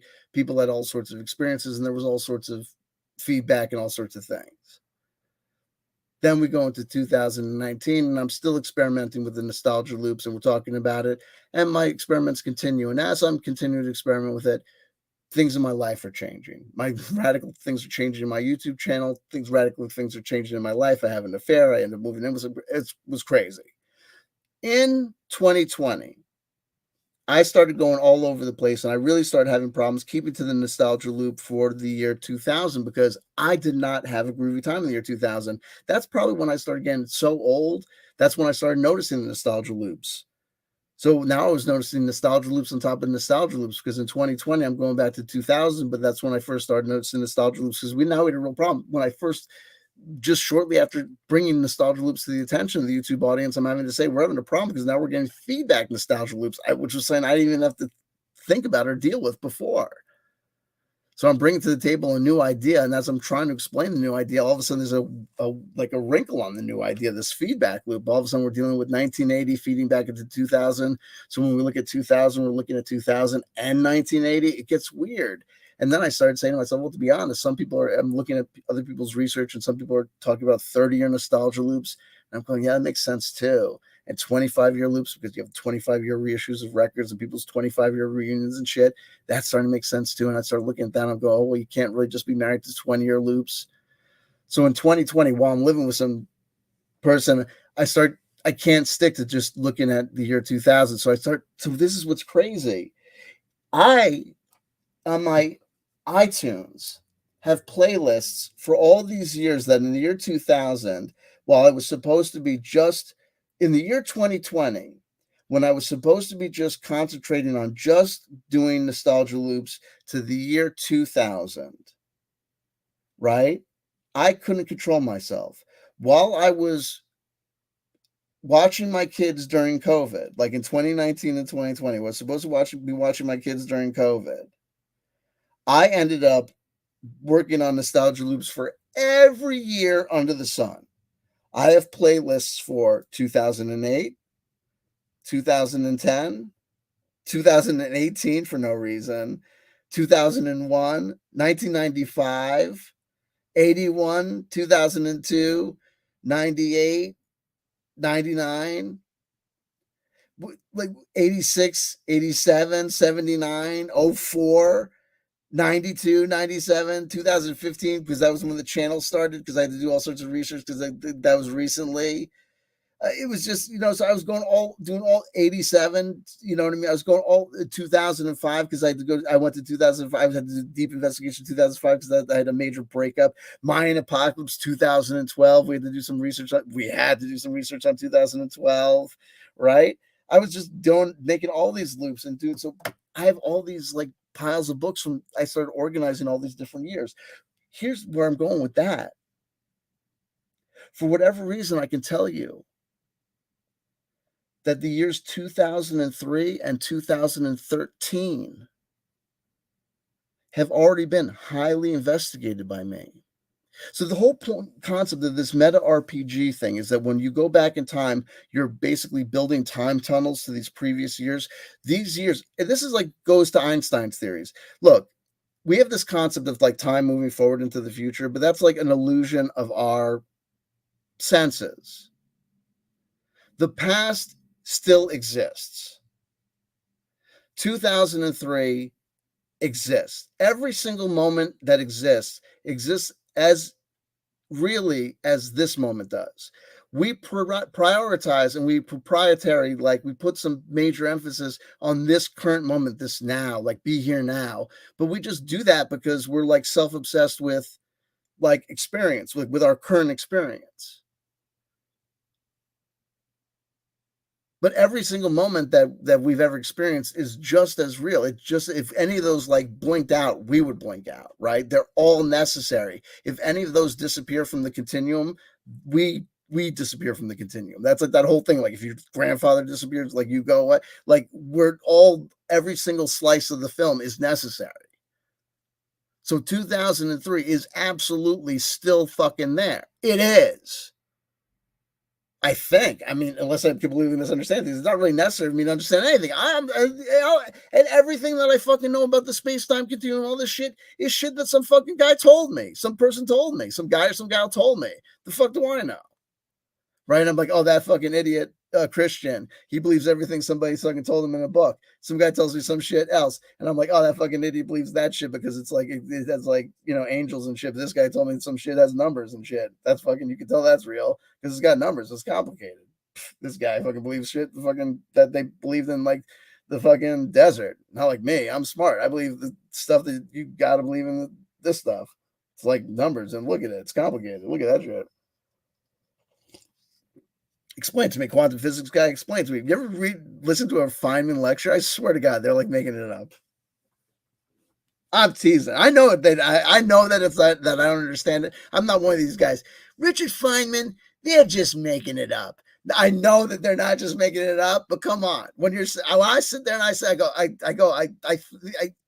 I know who I am. So when these people act like da da da da da, they start saying to me like, you know, blah blah blah. No, it's like this. It's like this. Why are you telling me like we're going to debate it? Like, how do you know? I don't know. Like, and then you'll see that then in this video, I guarantee you at some point I'll get passionate about something. It's like if I think about it, this argument applies to that. Like, why? Like, how do I fucking know? Whatever you say, dude. Meaning me. I either got to keep on taking this medication or stop taking medication. There's a theory that I remember the guy that taught my existential. The guy that taught my existentialism class at UMass Amherst. Neither of them were existentialists. They both thought it was bunko. The first guy died of a spontaneous heart attack, and so he was replaced. When the guy came in to replace him, the guy that came in to replace him had no grounding in existentialism whatsoever. And he came in and he started reading from Being and Nothingness by Jean-Paul Sartre. And he said, you know, he goes, Jean-Paul Sartre wrote this whole book. And the Being and Nothingness is like the size of like a telephone book. He goes, Jean-Paul Sartre wrote this whole book on methamphetamine. And he goes, some people think, and he goes, he wrote the whole book on methamphetamine, like he listed off like some like extremely short period of time. Like he wrote it all in like this period of time. And he goes, some people think that that's an indication that, like, you know, better living through chemistry was like one of these things. Like, you know, some people think that it's an indication that like drugs and philosophy don't mix. And then he flipped to a random part and like started reading it. And then you could tell it was like the guy had no respect for it. Like, but at the same time, you could tell it was like I get it. Like, you know what I mean? Like, if you read anything with a bad attitude, it's going to come off that way. But if you read Being in Nothingness, it's like, come on. It's like, how does anyone say, whatever. Anyway, new time travel project. I'm a skeptic of everything. But then again, like, it's not Jean-Paul Sartre's obligation to prove himself to me. And to be totally honest, like, I've been like, I'm going to read this shit. And I've been like, yo, nope. So I can't really say that like I'm an expert. New time travel project. 1/24/23, 2013 era. That's the era that I'm all. Don't worry about it. Mind war. Blah blah. We already read that part. Wait, don't fight myself. I'm not gonna fight myself. I'm just going to be. I'm having trouble with my stomach. We might be actually, fuck, I might not be able to finish this. You can't, Jill, don't, please never text me during ever. Friends, Romans, countrymen, under no circumstances, ever, unless it's, dude, behind you is a man with a knife.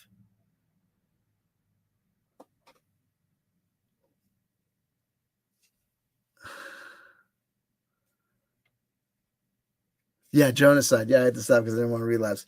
Let me do this. Hold on one second. Yeah, you know what's happening, folks? Unfortunately,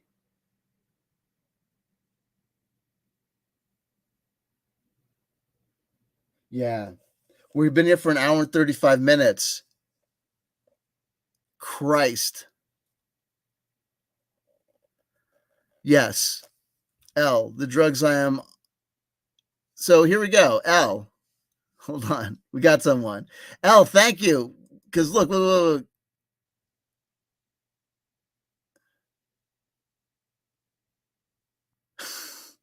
L, thank you for coming out. Thank you for coming out. Hashtag OpenDD. Good. Are the drugs he's on legal? Where can I get some? You can get some at the pharmacy. The drugs I am are legal. You have a bad attitude. You came in with a bad attitude. If you listened to anything I had to say, or did you just come in with an attitude? You probably came in with an attitude. But that's exactly my point, right? This is exactly my point. No thought. Just let's react. Let's have an attitude. Let's take a position and let's fight a battle. Even if there's no battle to be had. There's no battle to be had. None of this OGL SRD had anything to do with players. No one needed to be bothered with this at all. At all. The only people that made a big deal about this were people that were self-interested in creating and making a controversy, because creating and making a controversy would be good for them. It would be good for them because it would generate views, generate subs, and potentially generate revenue. Generate revenue in the form of sales for either their proprietary role-playing game or new license or new system if there's a shakeup. And look, if there's a shakeup and all of a sudden people are going to not be watching this primarily first number one group of players and are now going to be switching over, then there's an opportunity to get new viewers and new things. But guess what? Things like this come and then they go. So the satisfaction is I get to say nothing happens and nothing will happen. A whole bunch of people made a whole bunch of sales for Pathfinder. And they're not going to, because they invested that time in buying another consumer product rather than making more social interactions, making more friends, nothing will change. The virtual tabletop will continue. And it doesn't matter because everything will continue towards the virtual tabletop, because the virtual tabletop is the natural progression of this science. When you see Star Wars, Chewbacca is not upset over a game. He doesn't flip the table and plastic chess pieces go over everywhere, right? In the future, they don't play chess with little plastic pieces, do they? No. They play with amazing little holographic electronic guys that dance around the thing and they crush the other guy, right?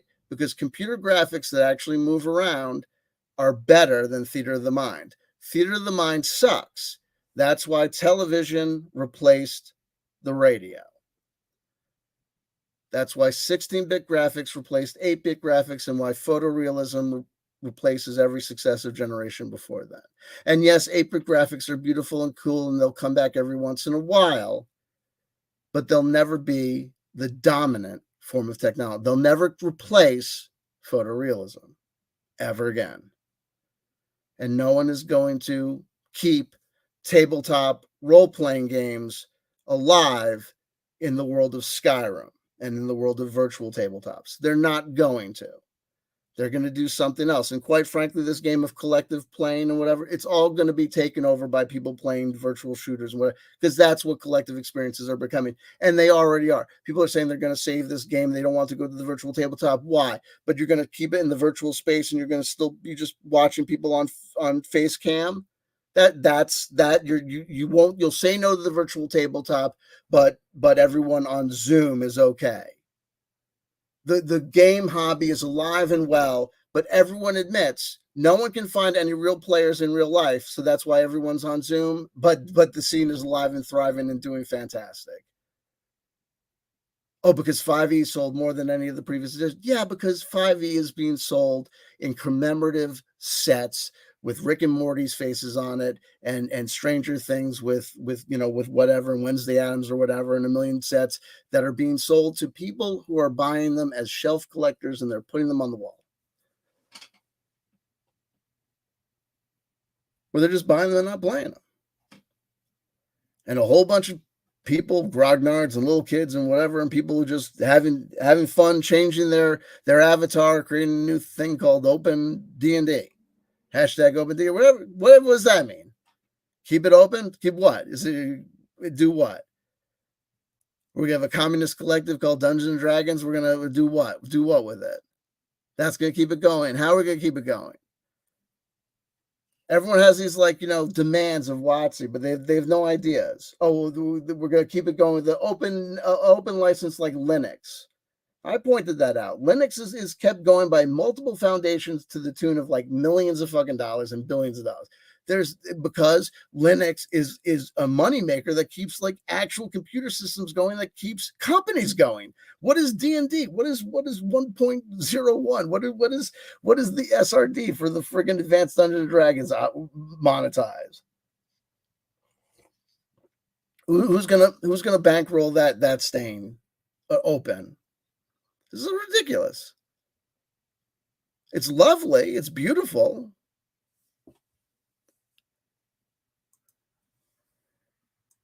Here we go. Here, I'll talk to you. I'll talk to you, baby. Hold on. Let's go. Let's go one at a time. Well, so you do yourself a disservice. You want to have a conversation after you open up like this, right? So you came in hot. So first of all, you come in hot. How are we going to have a conversation? But we can. Nope, just a woman with a baseball bat behind you, body blue, raised arms. Well, I wish there'd be a woman in the room. You were talking about meth when I came in. Yeah, fair enough. You do know the open game license was tied to the infrastructure of the internet, and Linux was ready to spend $1 trillion on protecting the GPL, and that the OGL was based on an open license. We're all at risk.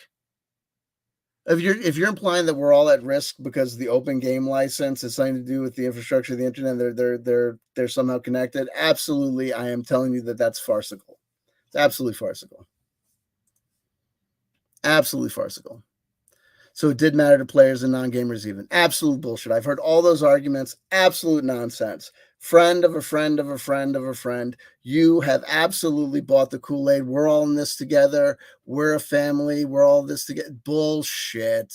Absolute total trash. And I read that guy's PhD dissertation and thesis. Absolutely. And besides, it's moot point now anyway, because here's the thing. Theoretical attacks are not attacks. Hypothetical attacks are not attacks, and that's the problem. What was presented to the community as an articulated issue was not an actual issue.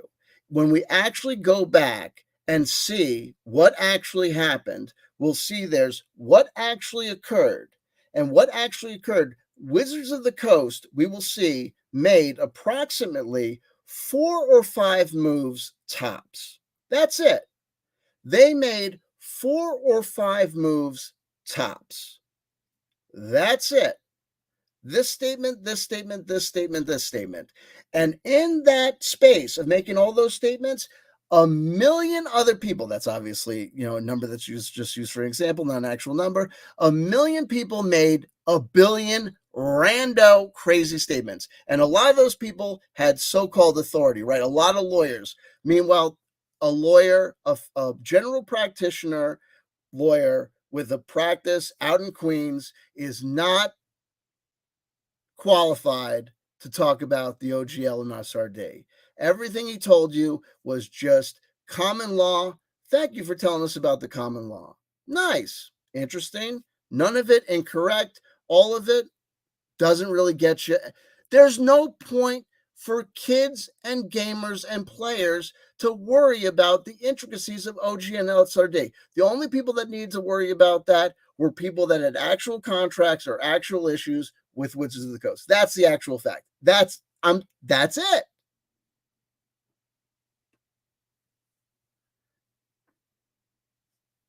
It is. I'm sorry. And you know how you can tell? Because here we are at the end of the struggle and nothing actually changed. Nothing was taken off of Drive-Thru RPG. Nothing was taken off of Amazon. Nothing was taken off of this. And Tankar Staff was like, they were going to. What did you think that they were? Of course they had to make a plan. Of course they had. Every company has to have contingencies in case something might happen. Having a contingency in case something might happen, having to see something is afoot, what may or may not happen.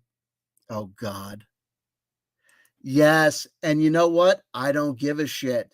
Again, it's all speculation. A contract is an agreement between two lawyers to get together at another point in time to talk about the contract again. You're talking to a lawyer, my friend. You know, I don't have time to take you to law school. You know, baby, you know what? Oh, God. Everything that was 5A, wonderful. I wonder if it's going to go back. And that's not even the point, because what people were worried about, they weren't worried about 5A. They were worried about the 1.01 stuff, right? They were worried about the OSR stuff, all of which I have, all of which you have, all of which it doesn't matter, because does the world need another version of 1974 D&D? You need another version of Advanced D&D? I have probably 20 copies, 20 great copies, versions of, right, various versions of Advanced D&D. And there's another version coming out every day. D&D, every other Tuesday, right? Another Grognard comes out with their slightly different version of OD&D, and we all buy it for $6.99 on Drive-Thru RPG or Lulu or Amazon. It is what it is.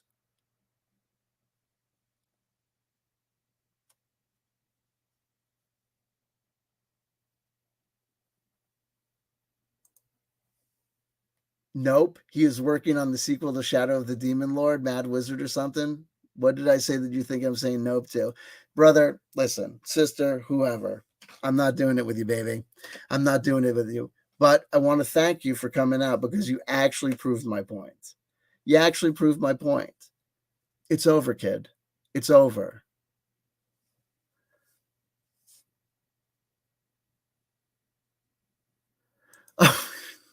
No, Gary fed up with AD&D. No, they should have ended. I wouldn't own the woke. You wouldn't own the woke 5e. You got a problem with woke? What's the problem with woke? You got a problem with woke? What's the issue with woke? What's the issue with woke? See, that's the problem. You asked if Robert would put it back on. How would you know? You don't know. You don't fucking know the guy. You don't fucking know the guy. He'll put it back on. He'll put it back on if it sells. And if he doesn't, he's an idiot. Whatever. He can do whatever the fuck he wants. I don't give a shit. I don't give a fuck about anything. Hey, check this out, honey. Check this out. What do you want to play? You want to play Iron Falcon? You don't like Iron Falcon?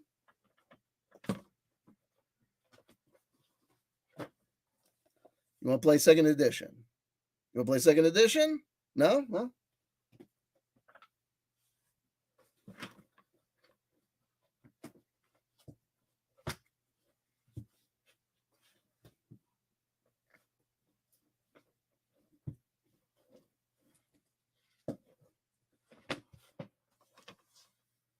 3.5? 3.5? 3.5? Oh, no, no? Oh, I know what you want. Oh, we know what he wants.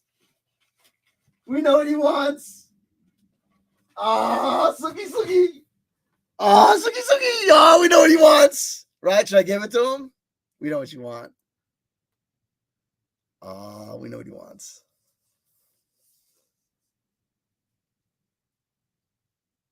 I know what you want, baby.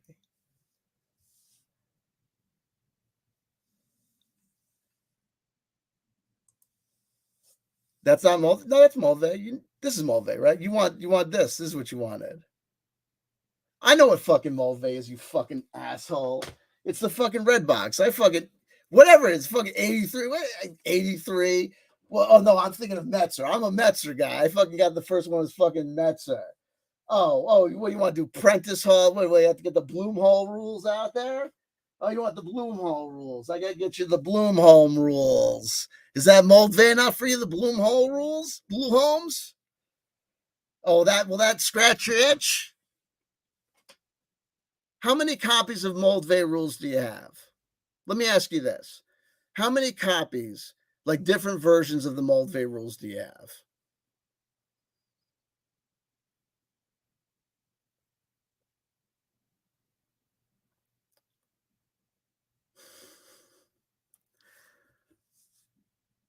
You never read Menser? Why not? But then you're done. Then why are you fucking? Then why do you give a shit? If you found your perfect version of D&D, why the fuck do you give a shit? What the fuck is going on now? Right? That's the point. This is dancing about architecture. You know what I think? That's my point. Nobody wants to come around when people are actually talking about the game, but people want to come around when there's a debate to be had.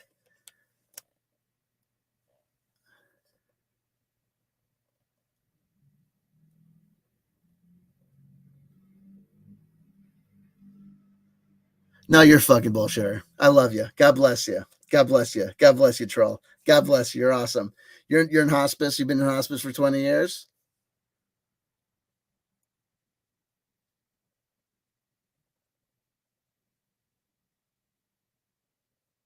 You've been in hospice for 20 years? They would have kicked you out by now. They would have said, why the fuck haven't you? How are you in hospice for 20 fucking years? And when he died, why didn't he leave you the set? And where are you in hospice? Send me an email, c.w.chanter@gmail.com. You send me the address of the hospice you're at. I will send you like a ton of shit. I'll send shit to your hospice. But you're not in hospice. You're just a fucking bullshitter. The fuck out of it. Oh, God bless you. I love you. But this is exactly what I fucking mean. Listen, God bless you. Thank you for playing. I actually thought I had one of these fucking D&D guys. That's one of my fucking trolls. God bless you. I got trolls. Here we go. Speed round. Should I speed round it? No, I've got shit.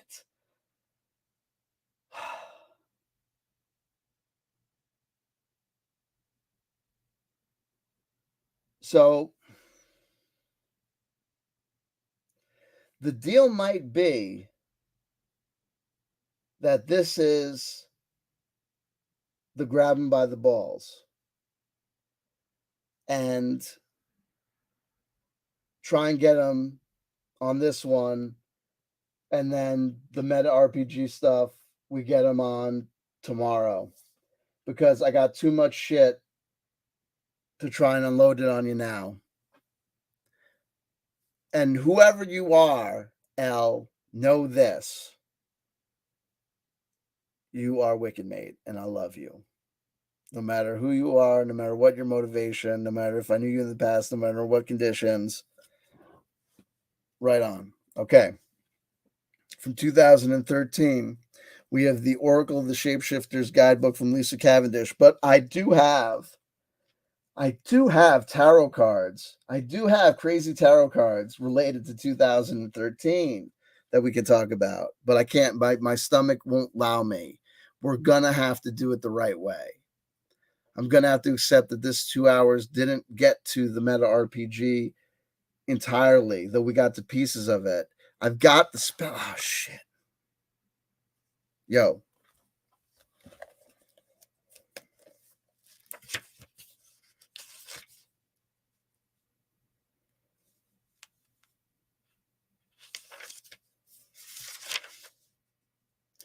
Building up the mythology as we go. We are the music makers and we are the dreamers of dreams. The saga continues. Die energy generation. Oh, so easy. Just roll dice. Die energy is universal, fungible, and transferable, and retransferable without loss. Data set that can go back and forth between worlds liberally. Use it for anything, anywhere. Earn it by doing time work. Apply that specific time work experience to specific time warriors for specific results. But then I changed it and said that you can't rely on specific results. There's no predictable results in SSP TTT. Who knows what those might be? So I say it there. Because of what was watched, consumed to earn.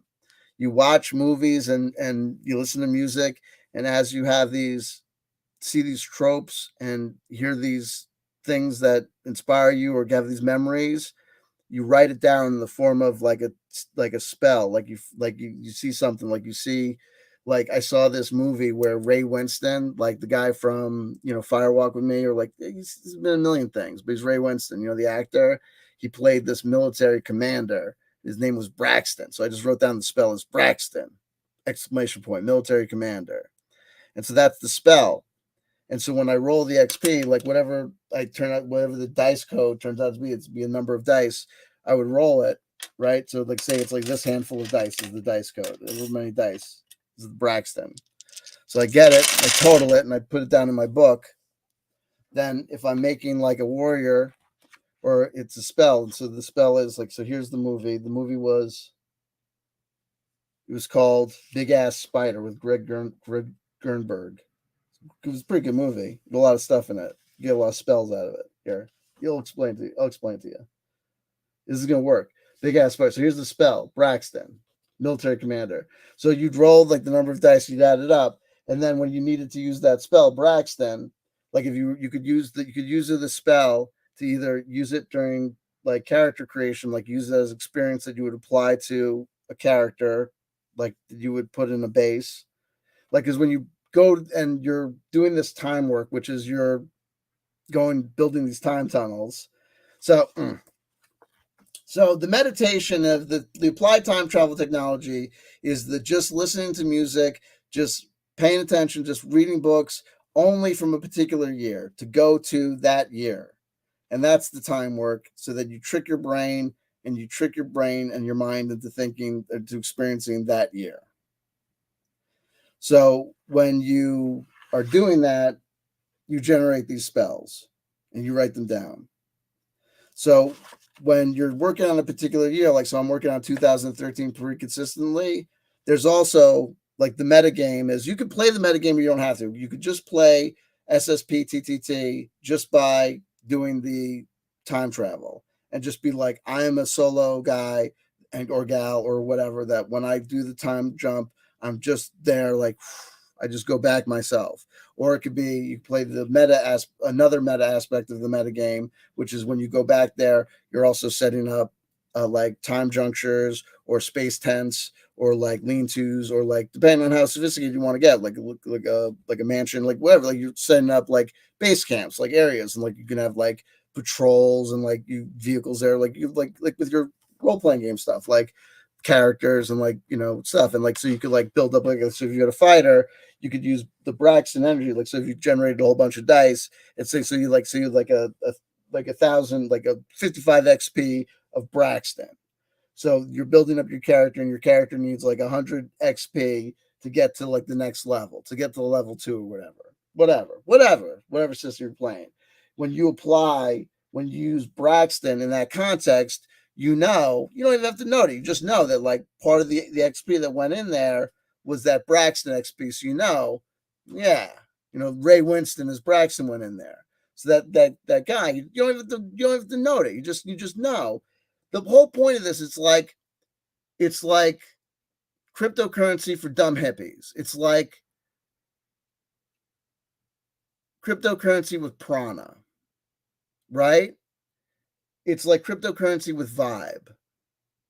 It's like cryptocurrency, but the cryptocurrency is not in some sort of AI blockchain. It's in our souls. We doesn't have to be recorded. We just know, like, you don't have to put on the guy's, you know, chart. Oh, and he's got the 55 XP of Braxton went in here. Like, you don't need to just all that matters is that it was Braxton. You don't need to note it. It's okay. It's the Braxton is in there. He'll have Braxton in him. Don't worry. It'll go. And you're like, well, how does that work? That sounds crazy. And I'm like, don't worry. That's how it works. That's how it has it worked that way, because that's how I designed it. How do you design it that way? That's how it works. How does it work that way? It's made up. It's a made up game in imaginary space. This is not, you know what I mean? Duh. It works like it basically it's a hack of I made you say that. You remember I made you say that? Like, if you think of, like, oh, you see, like, games on, like, oh, Drive Through RPG. I got into this fight with this guy out. Like, Drive Through RPG. It takes this off Drive Through RPG, puts this on Drive Through RPG. You know, like, you'll see things on Drive Through RPG. It's like, this is a variation, or this is like a modification of the black hack.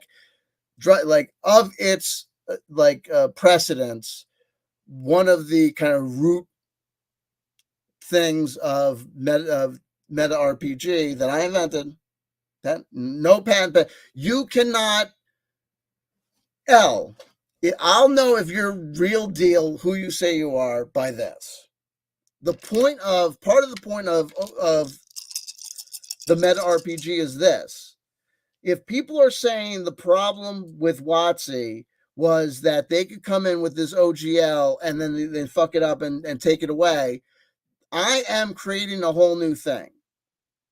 And part of the whole new thing is this thing called the meta RPG.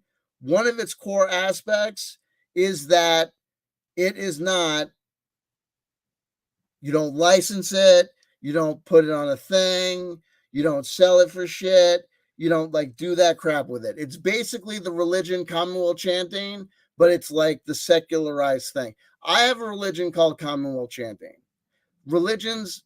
I had a problem because organized religions had a lot of good things, but there were problems with the dogma and whatever. And so I tried to come up with a religion that had the best parts of religion, but not the bad parts. So I called it Commonwealth chanting. And if you write me an email at c.w.chanter, c.w.chanter@gmail.com. I also have a YouTube channel that I didn't put in the link to the description box below because I'm an idiot. I need help. I need people to help me. I need help. I need people to help me. If you think that what I'm doing is worthwhile in any way, shape, or form, you can help me. But you don't bother me and help. I tell people, just help. Just get involved. Just start doing shit. Like, create a channel and be like, I don't exactly understand what this is, but this is what this guy seems to be describing. I guess you could do that, but I don't know. I don't even know what I'm telling you to do. Oh my God, I might be losing energy, so we're gonna do this anyway. So you just trust me, it will work. So you put the Braxton energy in the Dragonborn warrior, and he'll be fine. It'll be good. It'll take.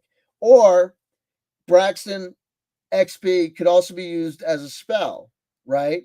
So you're hanging out in 2013 or whatever, and all of a sudden you're under attack in the live chat.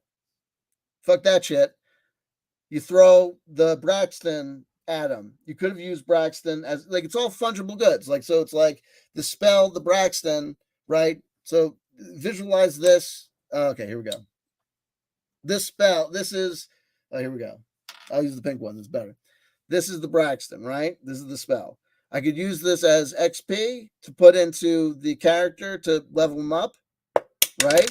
Or once it's used, though. It's energy. So once it's used, it's used. Or I could throw it at my enemy, right? Like as a thing, but you know what I mean? Or I could as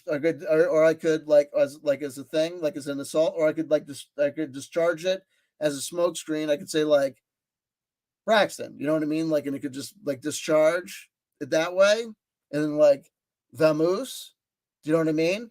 Or right? Or I could put it into the gas tank of a vehicle for different effects. Do you know what I mean? So for example, because it's Braxton, it's Ray Winston's Braxton from Big Ass Spider. I'm like, okay, so I'm running away. I'm like, oh my God. I'm being pursued by like cybernetic venom.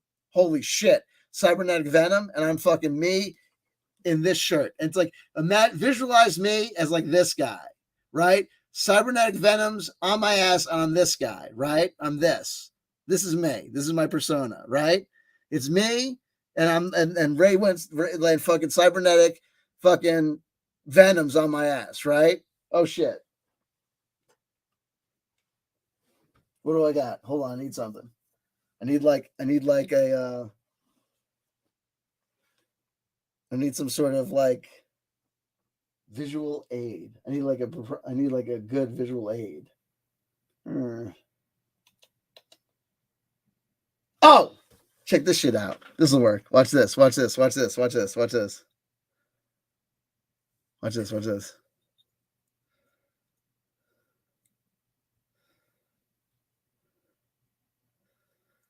This is not exactly where I was going with this, but this will work. Watch this. Watch this. Watch this. Check this out. Oh man, I'm screwed. I'm screwed. Cybernetic venom's on my ass. Oh, young man. You seem to be in some trouble.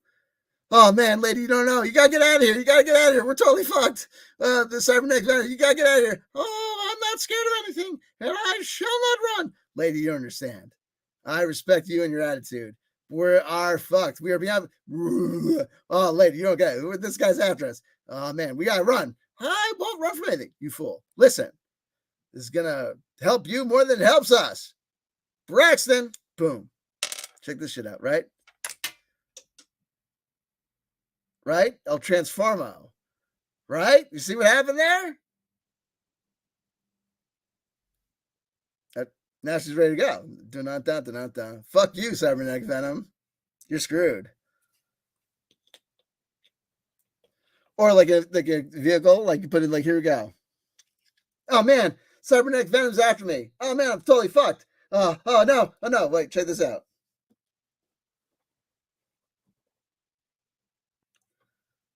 Oh shit.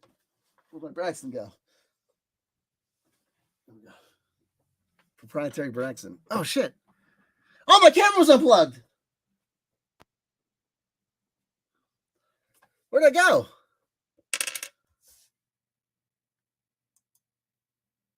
Oh, there I am. Okay. Can you still see me? Okay, here we go. Oh man, I'm totally screwed.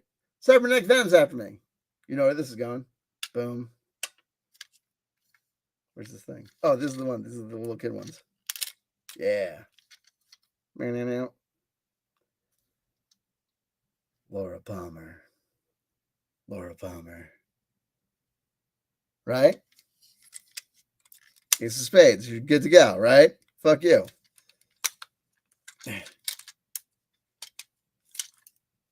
You get the gist. So it's like, and so there's a lot of different things we can do. We're at the beginning stages, right? So here we go. So there's some of that. So I'll go through and you'll see what the different things are. So a lot of this would come down to like different spells. Oh, here we go. Session notes. Here we go. Let me do this. Let me do these notes first, and then I'll get to those notes, and you'll kind of get a feel. Hopefully. Okay. Okay. Because of what? Okay. Same era though. The energy is not just specific to you. It only exists as in relationship to another reference point, a specific location and time. Therefore, the experience of 2013 is 2013 experience. Ray Winston's Braxton energy from 2013's Big Ass Spider is used in 2013 time jumps. Do not use it in 2003 time jumps. Do not use it in 1993 or 1997. Shit will get fucked. Jonaside bought the book. Yes, Jonaside bought Time Ship. Sleep with it under your pillow. Where's Time Ship? This shit is crazy. 1983. 40 years ago, right on our time loop. When I collected these books that I thought were the most crucial ones to our thing, I got a lot of books here. Here's Jelly Beans getting involved. I'm going to start on 83 and contract loops. It's this part with the rolling the dice, and what that all means is where I have no idea. I have never played these types of games. Don't worry about it. You don't worry if you get started with the loops. Little pieces, it's modular. It's modular and they build on each other. The nostalgia loops, the time travel technology, the meta RPG. You can accept one premise and one thesis without accepting the others. You can do one without the other. Oh, the nostalgia loops are cool. I'll check those out. I'll research those. I'll check out a movie from 10 years ago, 20 years ago to see if it's true what he says. I'll watch a movie from 2013 and think about the themes in it from 1983 that are present in it. See if he's on the ball about things from 30 years and 20 years was repeating. I'll track nostalgia loops like he's saying to see if that holds. Oh, I'll try it for a week. I'll listen to only shit from 1993 for a week and see if it fucking blows my mind. If it's like a back in high school, I'll check it out. Remember, the stricter you are with it, the more results you're gonna get. The stricter you are with it, the better results you're going to get. And the longer you do it for, the better results you're going to get. But don't drive yourself crazy. Take breaks if you want to. Taking breaks will let you do it for longer, and doing it for longer will keep you going for longer. You listen to only music from the year that you're going to. If you have to listen to something else, you listen to stuff from that year or earlier, preferably stuff that you would have actually heard during that year. You repeat that simple process through every type of media, video games, books, movies, music, TV, etc. Trying to keep as strictly and as good a diet as you can. That's all. That's the meditation process. That's it. It's fun. And when you watch those things, if you want to do the next stage of generating the spells, when you watch these movies, these TV shows, when you see a trope, you write it down. The trope can be personal to you, or it can be a meta trope.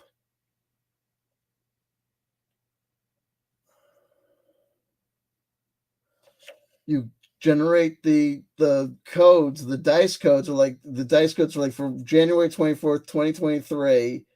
It was 1 for 1 plus. So for January, it was adding just a 1 to whatever the dice code would be. I just added, 1 to it for January. So it would be 1 plus.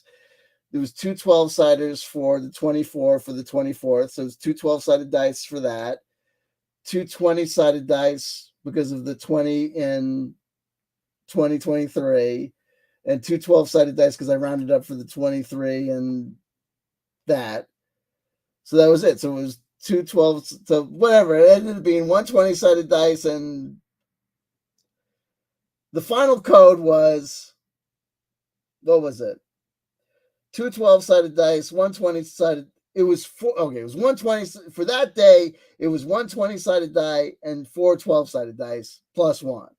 That was what it was. So for every movie that I watched, for every trope that I watched for a movie on that day, I rolled that many dice. I used an app because eventually it got crazy. So it was 44, 66, 44, 43, 308. You could do totals. And remember, so here we go. So I watched this one movie. So here's a movie. Let's do a good one. All right, any of these, you know what I mean? Like, so here's one: found footage, Criswell, Mad Doctor, the nerd, the scumbag. Like, so if there's like tropes like the virgin, you did one for that. Like, so if you did like, so you'd watch like the cabin in the woods would be a great one to do. You could do like tropes all day, like Hellraiser guy, like that's one. And then that's good because then if you were like if you were like playing the game, and you needed to generate you could spontaneously generate a pinhead too. Like, I know it sounds crazy, like, wait, this 55 points of XP could either be put into a warrior to either give him kind of like pinhead like energy, or you mean you could throw it on the ground to just generate a pinhead?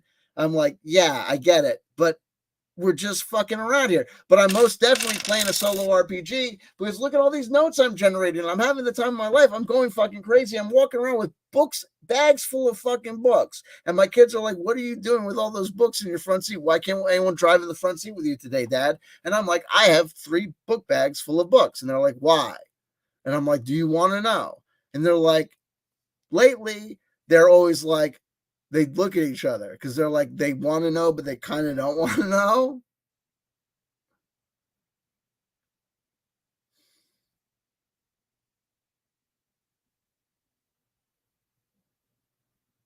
And they can tell by the look on my face about how excited I am. And the more excited I am, the more crazy it's going to be. Every book in here, it's not just on the nostalgia loop, right? It's on the nostalgia loop, but it's some sort of fucking, these are the creme de la creme. It's not just that it's from 1993 or 2003 or 2013. It's the shit like this. I don't give a fuck. Skeptical CW Chanter is gone. Fuck that guy. Fuck this shit. Listen, I'm telling you, I had already ordered the Advanced Dungeons and Dragons Second Edition Player's Handbook from Amazon before I was all in on 2003, 2000. I knew I was going to do the nostalgia loops and stuff, and I was going to do whatever. But going in to 2023, I knew I was going to do more stuff with the RPG channel. I knew I was going to do this, but I was still thinking I was going to go back to do the Troika. I was going to go back to the friggin' Mork board bullshit. I was going to do all this stuff. So I had ordered, the Advanced Dungeons and Dragons Second Edition Player's Handbook, whatever.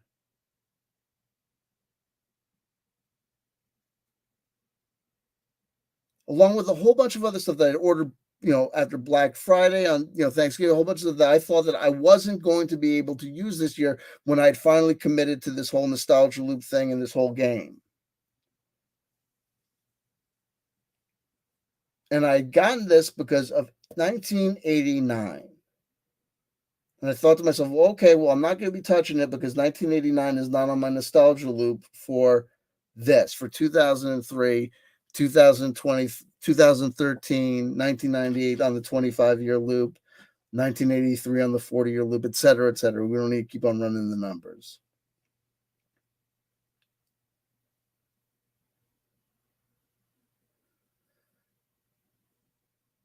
Only to open it up and nearly jump the fuck out my skin. Because I had gotten the Advanced Dungeons and Dragons Second Edition Monstrous Manual first and was like, holy shit, this thing was published in 93, so it's on the loop. And I was like, oh, well, it's going to be weird because I don't have a Player's Handbook.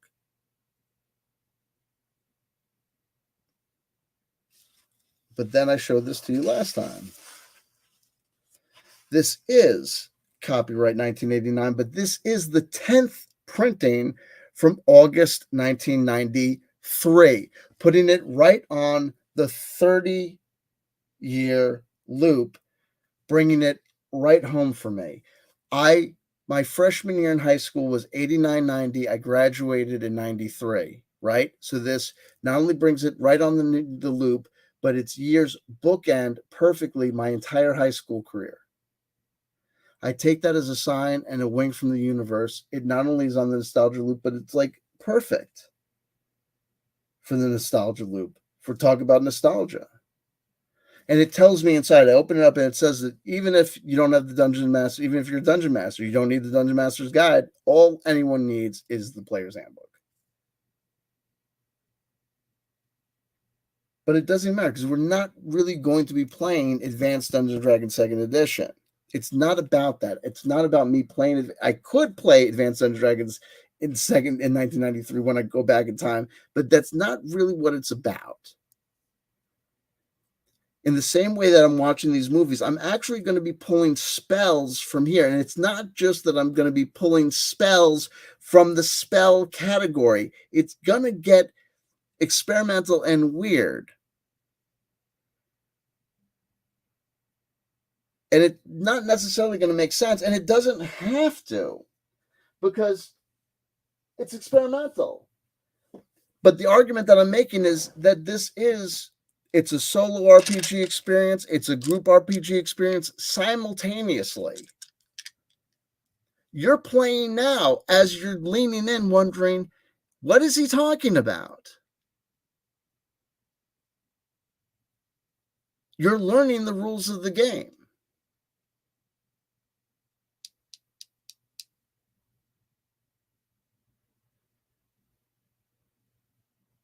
Because as loose as the rules are, just like in Commonwealth chanting, the rules are designed to be as loose as required. The kite has a form. The kite is feathered light. That's how it flies. But if it's too thin, it'll blow apart in the wind. It has to have the right the exact necessary amount of stability and form and solidity to hold, but the right amount of lightness and looseness to be free and fly.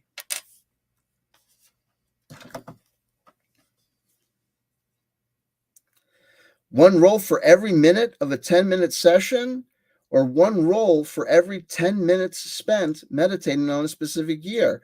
It is instance specific and for the individual to decide. And how many dice to roll? Same issue, same answer.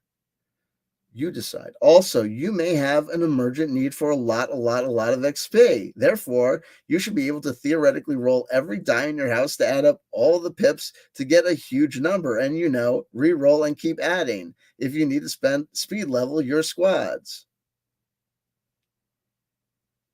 No one can kill anybody. Nobody can kill me.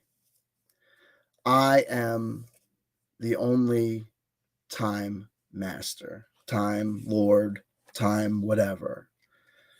Y'all are all players. You can either be rebels or loyalists. To who? Me. You are all either rebels or loyalists in relation to who? The time master, time Baba Booey, time lord, CW time. It's me. I'm the big guy. I'm the wizard at the time, the Wizard of Oz, the Wizard top of the mountain, it's me. There's no multiple DMs. You're not your own DM. You can't do other. If you want to do your own thing and go play another game somewhere else, you can.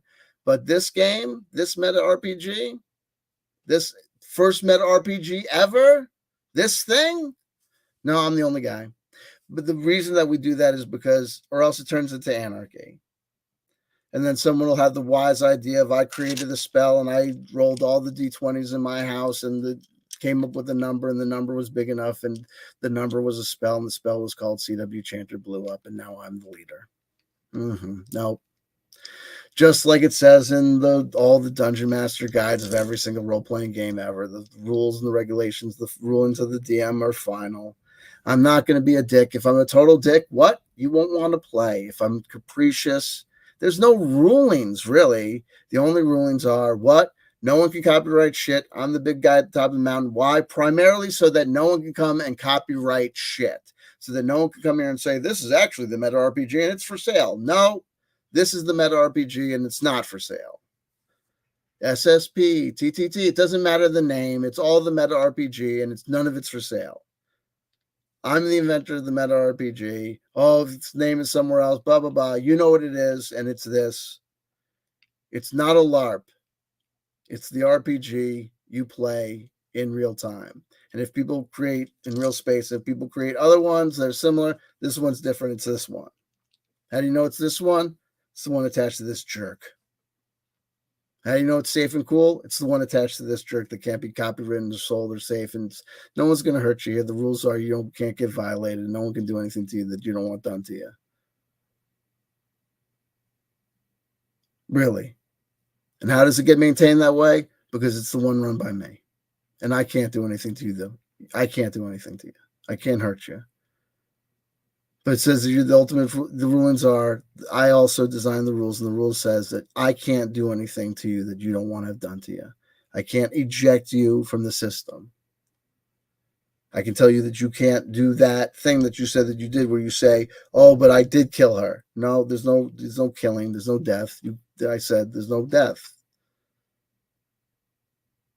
Beth can't kill what's his face in Fruity Land. Sorry.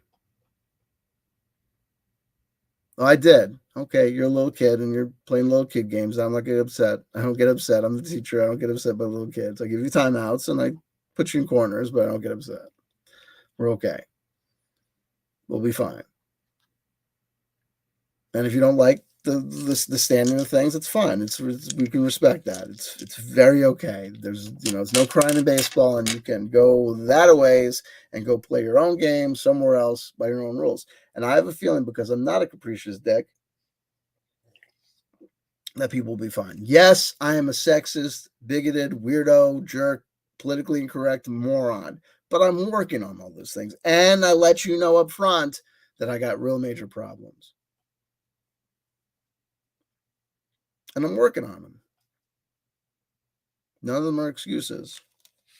All kind of explanations. I was hurt just like you. Everyone was.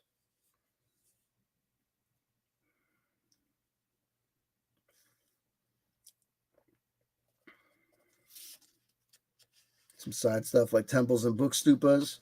The books are physically present in your space. So you can stack them up and make little buildings. Temporary manifestation. This is just my little side thing. Temporary manifestations of your time tents on the other side. Here, serve the charge items not actually present at times and errors in the past. This is some of this stuff. Like, I throw out all these rules, and some of this stuff you'll like and you'll do. None of these rules are required. Like I said, I'll tell you when a rule is required.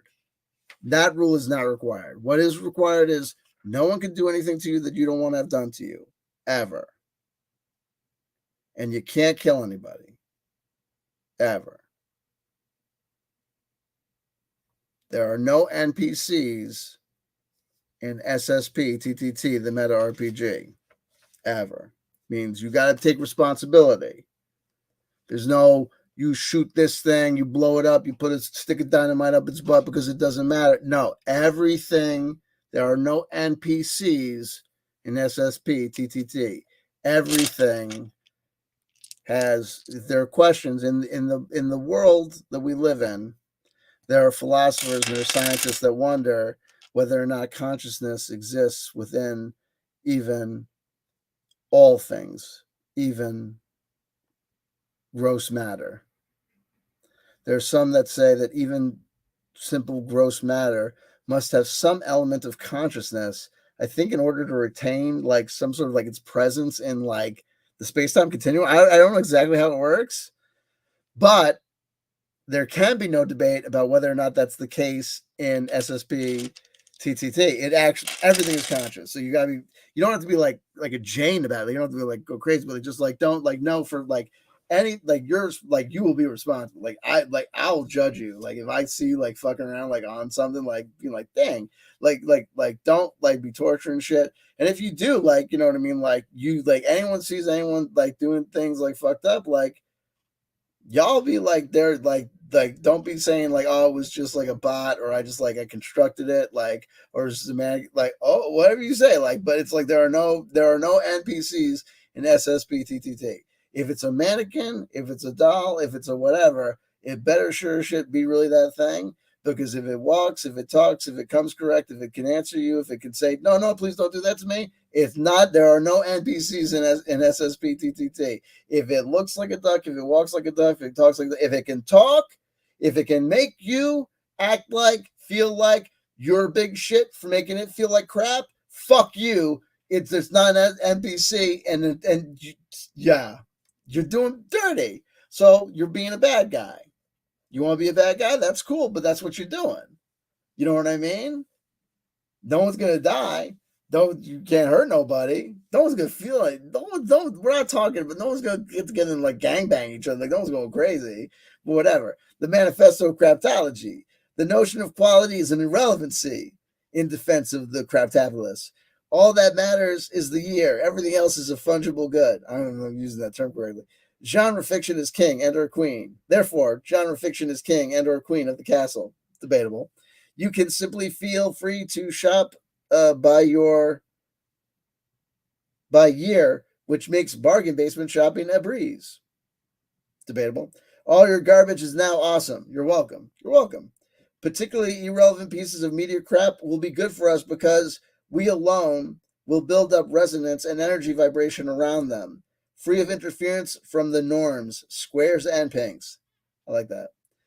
To the degree, this is a separate thought, to the degree that the meta RPG, is a journaling game, it is not a personal diary. It is a scientific log documenting an experiment. You like that highfalutin language? It's like I took, basically, here's one of my pitches. I took, with the spells especially, it's like I took Scientology and I made it groovier and fun. Right? It's like that control over source, it's like that control over mess, but it's making it groovy and fun. What goes in which notebook? Meaning the notebook, the permanent pen notebook or the scrap paper notebook. What goes in pen? What goes in pencil? Answer. The rule articulated, meaning I was trying to say, if a rule seems like it's an important rule, like you can't lose it, it needs to go in pen, it goes in this notebook. If it's just like it's like a thought or idea, like a passing thing, it might, or like a spell, it'll go in here. But there's so much gold in here. I really think that this is becoming the primary like grimoire. Also, check out the shell. Like if I'm Gary Gygax, dude, this is like, check this shit out. You're gonna need this for authenticity. Check me out. I'm Gary Gygax. I'm like Gary Gygax times 1,000. What if Ready Player One was a fever dream that fucking guy had, and he just like he saw me?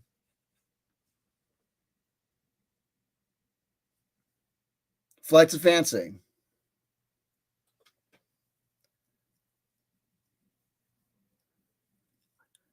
I didn't say I fixed Scientology. I said I knew it. Shadows and Dust. We say, just walk away, Renee. You're laughing your ass off, girl. If you laugh your ass off, don't forget to send it in the mail. Here we go. The rule that must be recorded, that must be said, that would be a shame to lose, equals the justification to put something into pen. My God, these words are going to haunt me. Here's an example, a truly great one. See the trope, name the trope, equals how spells are created. There you go. See the trope, name the trope, equals how spells are created. So I'm watching Oblivion from 2013 with Tom Cruise, right? Tom Cruise, Scientologist. That's personal to me. I write down the spells. I do the numbers for them at the end. Tom Cruise, Scientologist, Omnicron Harvester Tech, because in the movie Oblivion, spoiler alert, it's 10 years old. There's like, Omnicron from the movie Transformers. He's a transformer. He's the size of a planet, and he comes and he absorbs the entire planet, like he absorbs planets. In Oblivion, they've got a planet that comes to Earth and wants to take everything. It's going to take everything. So it's like Omnicron Harvester Tech. So like that's the thing. Like, okay, so and then Mosquito Bikes, 10-year-old retro tech synthwave, Life Above the Clouds, like because they have like a domicile that's above a cloud level, a patrol drone tech. Ooh, check this out. This is awesome. Like look at this. Look at this. This is great. Check this out. Patrol drone tech was how I originally made the note, but I wanted to be more specific after the fact. So I wrote down aerial orb. And what I wanted to write down was, so in the movie Oblivion, they have these patrol orbs, and they're floating like eyes. Like they're basically like floating spheres with like wings on them, and they go, right? So what I wanted to describe was, I wanted to say aerial orbs, eye of the beholder type. But I didn't have the right spelling for the word aerial, like something that flies. So I made the notation Ariel like a girl's name, like Ariel, like a girl, like Ariel, like aerial orb. And then I wrote Eye of the Beholder type because I couldn't figure out the way to describe the spherical nature of it. So I described it as an Eye of the Beholder type. But then that immediately took the patrol drone tech spell that could have been like a if just taken as the word patrol drone tech, it could be like a robot, like a humanoid robot, or it could just be like like it could be some other sort of like interpreted as like if you took patrol drone tech and you were building like a fort or a um factory or compound and just did patrol drone tech, you could imagine that being like a winged like a plane that goes out on a like a specific rotation every once in a while. Like it could be all sorts of different things. But when you write it down as aerial orb, eye of the beholder type, all of a sudden when I wrote down aerial orb, eye of the beholder type, eye of the beholder is a creature and Ariel is a girl's name. So then all of a sudden, this patrol drone tech, all of a sudden became like an android, right? It became like a totally different thing. So I was like, holy shit! Like I inadvertently turned this trope recording into like a spell. So that's basically how it works. It's just like a game, but you see how it's like create spells. Like so, it's like future nomad desert warriors, star destroyer sounds. So the breakdown was systematic. So an Eden after the fall, dream of us. So you see a trope and you write it down however you want to record it.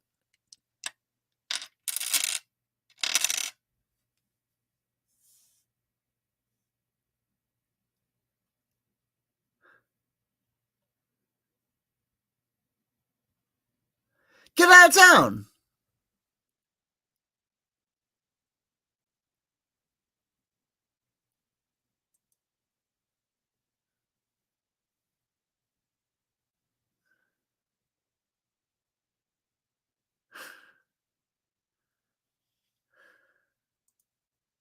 Well, I was doing 1983. Listen, there's got to be a morning after. Then at the end, so there's also like things with the reincarnation. Also, because I'm into Scientology, the fact that he's a Scientologist at the end, there's a reincarnation theme. I put ×8 because of Scientology and believes in reincarnation theme in the movie. I did a ×8 because of the eternity symbol with the 8 things in Scientology. Here we go. Look at this. Here's some session notes. Prompted by Oblivion, you can ID special tech and aspects of certain media and movies and stuff and either spread it wide to others on your side, meaning rebels or loyalists, or the entire network universe, meaning all loyalists and all rebels. Why these words, Chanter? Farm wide or narrowcast, meaning like, so I see that Oblivion has this Omnicron harvester tech. That's a planet side. That's a planet killer, right? Omnicron harvester tech is a planet killer. So I'm immediately, as the DM of this game, letting everybody know, look, Omnicron harvester tech exists, right? So part of me telling you that is this, that so that everybody knows about it. So, but part of that also is this: is that if you are approached by Omnicron harvester tech, know this. First of all, CW Chanter, as the DM, as the Time Master, as the Time Lord, all of these years. Let me go through the list again.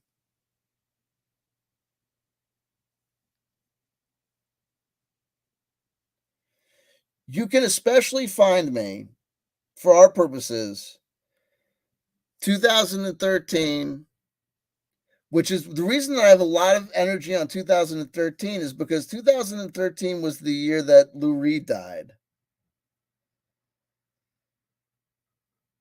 I also have a heavy presence in 2003, in 2000, in 1999, in 1998, 97. 95, I have a huge presence in 95. So what I'm telling you these years is if you play the game and you get scared or freaked out, there's like years that like I have a heavy presence. So it's very likely that you can find me there or find like bases that I've set up for safety, especially if you feel as though there's like an Omicron level threat, like you can get to the nearest place, and I'll get you out of there. I'll always be able to, if you're ever freaked out, I'm not talking about like calling me in physical, like calling me. You don't need to call me on the phone. You just say like CW Chanter, like you throw it out there. You're like CW Time Lord. I'm fucked up in the time zone.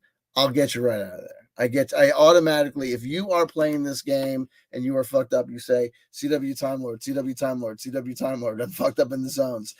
I immediately get you out, and I immediately get you out to your next to your preferred place of destination. I can either get you out of the game entirely. If you need to stop playing, I can. You could say like vacate me or vacate me out or get me out of here. I gotta get out of this game. I'll get you right out. I'll get you. I can bounce you. You can come back. I'm not, exunta. You can get back. Don't worry. If you do this thing like I want to burn it, so I can't come back. You're doing that. You're doing that to yourself. That's something that you're doing, and that's just you saying that there's nothing that I'm doing that's preventing you from coming back. And I'll do a thing. Oh, it's reversed, and you can come back now, or whatever. Don't worry. It's all. I made you say that. This is all just make believe, right? You got to know when to turn the magic on and turn the magic off. This is all just secular religion. We're all just making it up. It's like I'm a guru, but I'm letting you know we're fucking around here, folks. But fucking around, you can get freaked out. So if you get freaked out, just know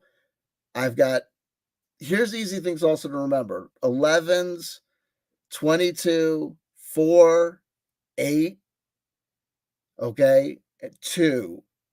These are great numbers to use to find me. Okay, so if you're like playing the game and you're feeling pursued or like it gets like too freaky or real, especially if you're dreaming, right? You can find 2s, 4s, and 11s, especially 11s and 22s. If you are ever freaked out playing this game, if you see a 22, that's base, right? That's base. 22 and 11 is base. Nothing can touch you. You're golden. You are golden. Golden. So like never worry about it. Like no one, this is like Nerf. You are so good. You're so fine. Don't worry. You can ID special tech and aspects of certain media and set. So this is like, so if you see something like you see, oh shit, like Oblivion, it's got this awesome stuff. It'd be like really good for this, this, or this. You could tell people, and you might want to say like, yo, I want to tell people, but I just want to tell loyalists. I don't want the rebels to find out about this shit. So you'd be like, yo, Jilly Beans, what's going on? Yo, check this out, man. There's this movie. Yo, Riddick's from 2013. Yo, shit, Riddick's from 2013. Yeah, no shit. And Riddick's from 2013 and Pitch Black was from this year. So that works on this loop. So you can do this from this and this and this. And, Vin Diesel plays D&D. So you get that loop. Oh, shit, no fuck. You know what I mean? You can do that. And so you can do that. Or you could say, yo, man, that movie's got Omicron Harvester Tech too. And it's got a variation on it where the Omicron Harvester Tech can do dimensional jumps. That's too powerful. It's like mutually assured destruction. If you see something that's like the Matrix, like you might see something that's just like a nuclear level threat that you're like, man, like really, like everyone should know about this. So if we've been playing this game hardcore and that we've got like a big community and we're going into 2014, so that's like 2004 loops, we're going into 2024. So look how my brain's already working. 2004 loops, 2014. You see there's this like mad movie from 2014, but it's got this like crazy like biological thing, and it's like you're like, dang, shit, people should know about that. Or like that's some like crazy tech. We should know about that before they know about that, right? You could do that, and then you could come out and be like, yo. Right? Or then you could also do sneak attacks. You could be like, yo, man, we're all gonna show up. Oh, it's gonna be the Friday night. It's gonna be the usual like CW like Chanter live stream. Oh, when the loyalists show up, what we're gonna do? Fucking Braxton. And hopefully eventually people start dressing up if they want to. Yeah, right? The fuck we doing here, man? We want to get involved. Here's the other thing. Like I said this before, like the whole thing is this, like eventually, because we are saying this SSP, TTT, the meta RPG, eventually these clown shoe motherfuckers out here in Fantasyland, right, will just keep on I don't care if these motherfuckers eat. I just don't want them to hurt themselves or others. In fact, I would prefer if they did eat, because if they eat, they don't starve. I don't have a problem with human beings living. In fact, I like it. People are under the impression that I've got something against anybody. They're wrong. I like people. My whole problem with everything was things that were contrary to the continuation of life. Life is good. I want to see more life and I want to see less death. I don't respond well to things that I think inure to destruction. I think that things should encourage things that continue life. So these guys out here, these jabronis, like making up these SSP stories, the problem with the stories wasn't that the stories, the problem was people getting hurt believing in them, right? So if these guys are just out here, telling stories, then people could just say, "Oh, you're playing that SSPTTT game." And they could be like, "No, no, no, this is real." They were like, "Yeah, that's exactly what the SSPTT people say." They'd be like, "No." And they'd be like, "No, but you're selling good shit, so here's Patreon money." Right? Because eventually people are just, it's narrative. Because then you could listen to those guys. You could listen to Alfred Lamont Weber from 2013, and you can get tropes from him. If I get tropes from Terminator 2, why can't I get the same tropes from Alfred Lamont Weber? Oh, shit. Jimmy Carter, time traveler. Bam. Fuck yeah. Why not? That dude produced mad spells for days. Are you kidding me? Big ass spider, where's my mind? Arachnophobia, super predator, exterminator. Yo, this shit can do like mad shit. These spells. I don't know. And like this is what episode am I on? And I'm already basically got like how it works. Here we go. Prompted by Oblivion. This is a form of spellcraft. We are creating a new world. It's not chaos magic, but it's kind of like a new thing. I think it's a new thing. But then again, I think about this stuff. But then again, I get excited, and then you guys don't get excited. So I don't know. Am I crazy? Hey, Jonas, I bought the book. Yo, check this shit out. The Last of Us is from 2013. The original game was from 2013. That's the everybody's talking about on HBO or whatever is this new Last of Us show. That's the new Walking Dead that everyone's talking about. Everyone's so excited about. It's the new Stranger Things, this Last of Us, right? Dun dun dun. No one was talking about 10-year loops. I wasn't even talking about 10-year loops until now. And all of a sudden I'm talking about 10-year loops, and what? The biggest show in the world in America is on a 10-year loop because 2013 was when the first game came out. No shit.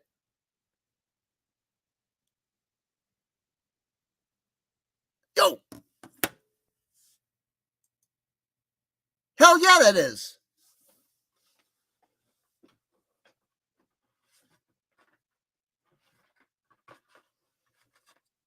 You could say that. Why do I have these guys? Because these figures are from 2015, because that's how deep I was in my research on 2015, because I was deep diving and using this technology in 2015 just to get at the core of the CW Chanter channel to try and figure out why this whole SSP thing blew up.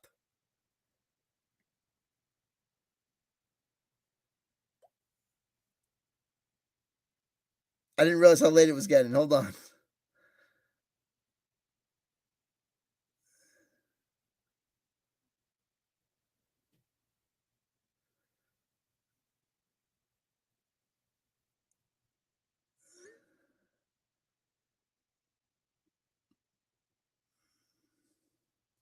I did not realize how late it was. I got excited. I gotta go. But that's because I had this wellspring of energy about this shit. Oh, and also because these fucking legal drugs they fucking gave me. These bastards. Scumbags. We think it's very important that you get off these drugs. You gotta sell your life together and get off these drugs. I agree. I want to get off these drugs. Okay, first step is we get you off these drugs. Okay, what's the next stage? Get you on these new drugs. Okay. My fucking God. Anyway, common theme with World War Z 2013, finding an antidote in the survivor. Watching the movie is now called Harvesting XP Pods. Wait, no, it's not, because that's a terrible idea. But harvesting could work. You see, it becomes an active process. When I'm watching all these movies, instead of sitting there like watching these movies like a bump on a log, you're sitting there active. You're active. You're watching this movie. You're going, and you're thinking. You're thinking. You're watching Riddick from 2013 going, holy shit. Hey, wait. He's not only testing the poison, that's also a reference to the psychedelic experience. No shit. And I'm thinking about the different ways of the word, the spell, how the wording of the spell could affect the spell, how coming back to it. And I'm coming up with different ideas. To do an active process. See spellcraft statement above. So you're getting, this is what I mean about why I think that the people shouldn't play this, worry about a new OGL or SRD. They should play this game instead of another tabletop RPG game. Play this game. Get out. This is like, even watching a movie now becomes part of a game. Going to CVS becomes part of a game. You know what I mean? You're now active. It's trying to raise your vibration, but you're raising your vibration with fun. Right? It's not like, a heavy duty thing. Hey, listen, Vasen looks very good. Listen. And you do you. You could do time loops on the media stuff, and at the same time you're getting RPG rules and insight from different games in the real world and different stuff. But I'm going to show you some stuff. Okay, here we go. Space Marines versus Aliens. Quiet religious guy goes insane. Biker boys on Mars. New rule. Roll from memory. A written down spell. Precedent. AP spells. AP spells. AP. That's from Tunnels and Trolls. From spells cast, you can get experience with their version of experience points if you cast a successful spells in Tunnels and Trolls. If you cast a spell successfully in Tunnels and Trolls, you're awarded adventure points. So if you wrote down a spell in SSP TTT, the meta RPG, or whatever the title turns out to be, Rainbow's Gravity or whatever, the meta RPG that's all meta RPGs, fuck my mother, don't.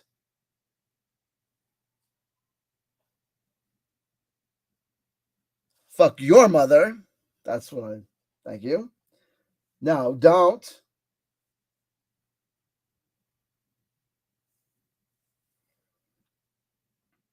Fuck your father. Why is everyone's mother getting the action? Get everybody's dad get laid.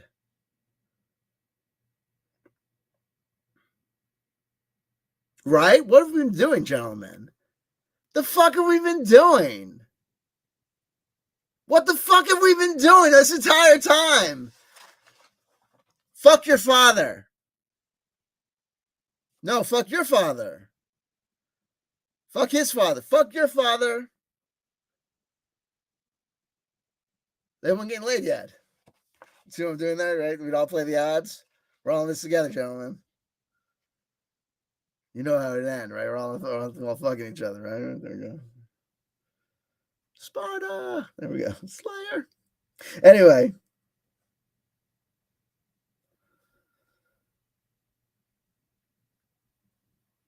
In my hands. Okay, here we go. Sorry. Screwed. Anyway. Oh, crap. Sorry. We got that. Oh, here we go. Ender's Game is from 2013. Insider joke. Remember the importance of 2003 and 2013 prior to this year? Yes. We already mentioned that. The strange case of the two decks found with 2013 credits where they don't belong, but where they gave us permission to use. The Chinese Tarot deck and the Yu-Gi-Oh! Tarot deck, both by U.S. game systems. It does not. Okay, here we go. Oh, God, yeah, here we go. This will be it. This will be the last thing. And we could use this as so many books. End of History and the Last Man by Francis Fukuyama, paperback, 1993. The Celestine Prophecy, 1993, which is, do the math, 20-year nostalgia loop to 2000, and basically the 20-year nostalgia loop to 2012.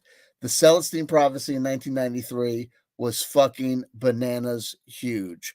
Think of that as the 20-year setup to 2012, and all of a sudden you have a huge missing piece of the puzzle. And oh, by the way, if no one knows what Celestine Prophecy is, that's amazing considering how big Celestine Prophecy was. Celestine Prophecy was huge. So was Eckhart Tolle's, right? The Power of Now, but no one talks about it. Remember 2012?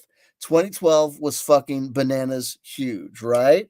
But we don't talk about 2012 ever, do we? That was 10 years ago last year. Did anyone celebrate the 10th anniversary of 2012, even though it totally happened? Remember 2013 and 2014? 2012 totally happened. It did happen. And then we just let them stop saying that it happened, right? And then people just stop talking about it, right? Just like they stopped talking about the harmonic convergence. Tales from the Time Loop from 2003. Check this shit out. God. Necronomicon files from 2003. Christ. But when it gets to this is what we gotta have. I gotta show you something. Wait. Christ. Hold on one second.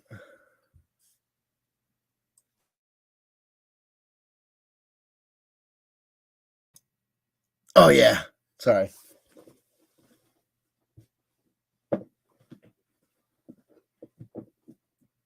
Take me out to the ball game.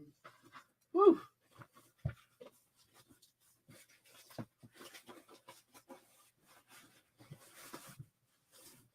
I was planning to do this thing called the Daily Ike. And what it would be was, just reading from daily from the 2013, what he wrote in 2013 and what he wrote in 2003. When we talk about our friend who sued me, we talk about these messianic complexes and stuff. When we talk about this stuff, we talk about David Icke as being this investigator and this researcher. We really have to talk about him as being the predecessor for this whole born-again messianic guy. Remember, this is the guy who everything that me and the guy that sued me did, this guy did. Telling your wife that the best thing in the world that we need to do is by the way, I've got this other soulmate and stuff, and the universe is telling me this stuff. When I got to this book, what I thought is that I came to this section. I thought we should just read this part. A series of other messages followed, and these are some of them. He is a healer who is here to heal the earth, and he will be world famous. He is still a child spiritually, but he will be given the spiritual riches. Sometimes he will say things and wonder where they came from. They will be our words. Everything that David Wilcox said, David Icke said. Everything that we accuse our man, what's his face, the guy who sued me, of saying, David Icke said. David Icke was this messianic guy. David Icke was messianic as a guy. He was chosen as a youngster for his courage. He has been tested and he has passed all the tests. This is the stuff that he's saying that the psychic said to him, Betty Shine, right? He was led into a football to learn discipline, but when that was learned, it was time to move on. He also had to learn how to cope with disappointment, experience all the emotions, and how to get up and get on with it. Have I been broadcasting for 3 hours? Don't try to do it all alone. Go hand in hand with others so you can pick each other up as you fall. He will write 5 books in 3 years.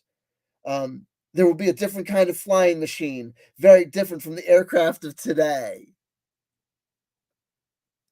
Is that David Wilcox hover car? Right? Is someone getting the exact same script? No, but check this shit out. So this is 2013. Remember, I got all excited when I found out that the book from 2003 was Tales from the Time Loop. But then again, right? Tales from the Time Loop, Mandela Effect. Meanwhile, I did it again. Ivan Teller recorded a stream last night that I'm convinced was all about me. Ivan Teller, listen.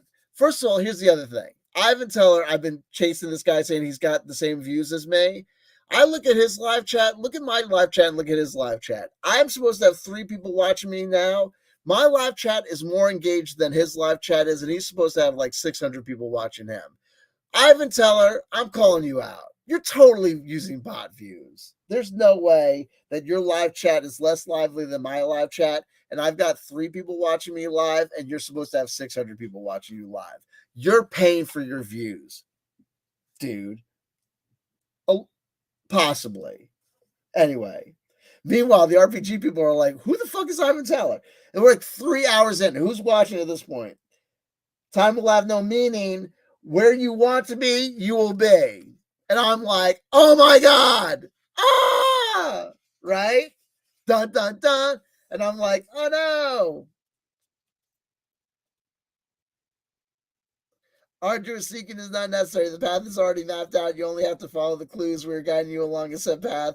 It was all arranged before you incarnated. But of course, when I read that line, here are these things. There will be a different kind of flying machine, very different from the aircraft of today. I was like, holy shit, time ship.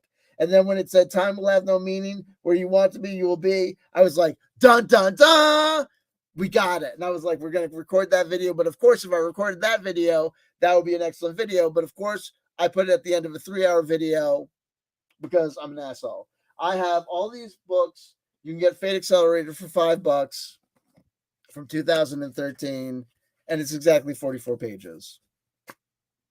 Your story full speed ahead. With only a few minutes of prep, you could be exploring the universe with your favorite sci-fi characters, fighting the forces of evil with a party of talking chimps, or setting up shop as a modern-day sorceress specializing in love potions.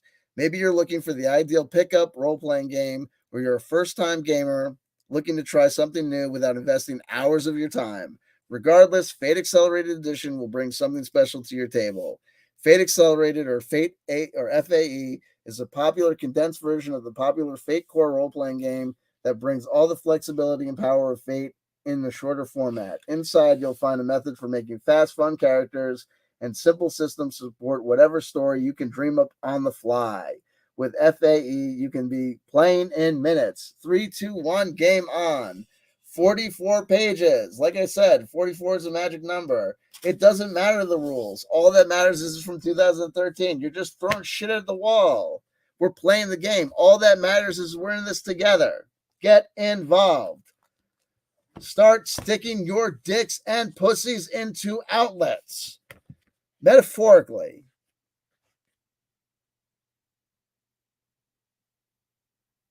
Don't do that.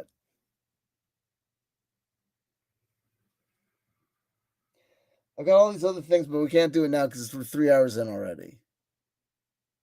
Oh, Spooky, goodbye. I'm sorry, lady, kid. I love you, but it's 3 hours in. We're done. The card for the day is what? From the Oracle of the Shapeshifters. I love you. We're going to be debuting. We got cards. Oh my God, there's so much. 3 hours. I'm excited. This game is afoot. This game is afoot. I'm going to be on Rob Gauthier's channel on Wednesday, freaking out.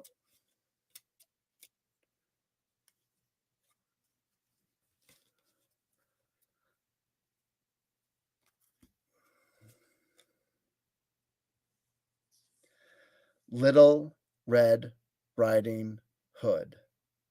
I'm not a victim.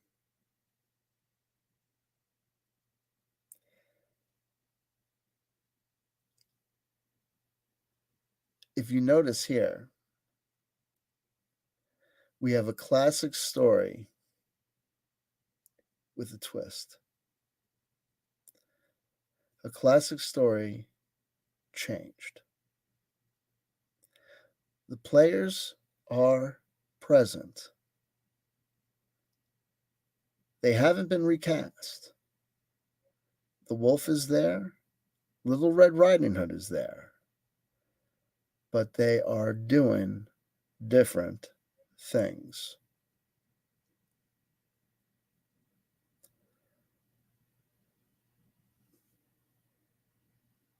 You can change the past.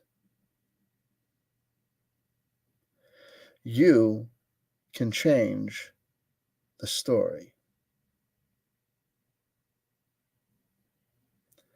Because the story only exists in your perception. Because the story really only matters to you.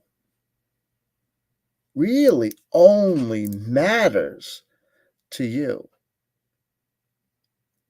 in the space of how it makes you feel, how you experience it.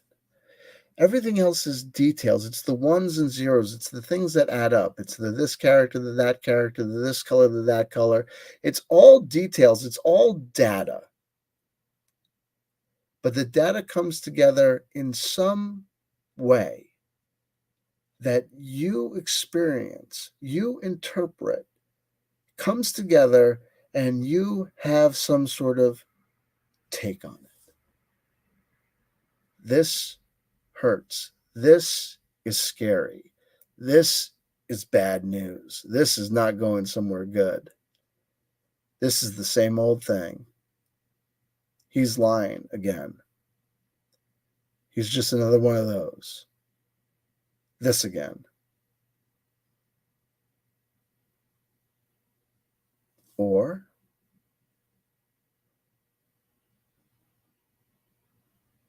I'm wide open.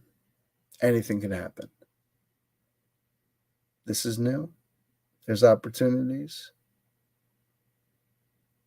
I can accept this. I can learn. I can figure this out. Here's a challenge. Come on. Here we go. Let's go. You can reframe. You can reorient. You can reevaluate. And you can change your mind on things that were even supposedly set in stone. This is what happened. This is what happened to me. This is who did it. This is what happened. And this is what it meant. Oh, really? There's nothing we can do to reevaluate the situation, to reframe it and take another look? Are we sure we've got every possible angle on your supposed assailant? Sure we have every possible point of view on how you can look on, how you can make sense of this experience and what it could mean to you or what you can do with it? Are you sure it's impossible for you to look in the mirror and say, I am not a victim? Remember, folks, just because at one point in your life you were victimized doesn't mean that you are forever a victim. There you go. Hey, listen, I love you. I love you. I love you. If nobody told you they loved you today, somebody just did that. Somebody is CW Time Baba Booey. Make of that what you will, because you will. Excuse me. Pardon me. Excuse me. Pardon me. I have such goodies. I have such things to unfold, such stuff in store for us. Do we have enough time to read and get through all the things that I've even just put aside as just the great stuff? I don't know. I might have to do it full time. Support me on Patreon now more than ever.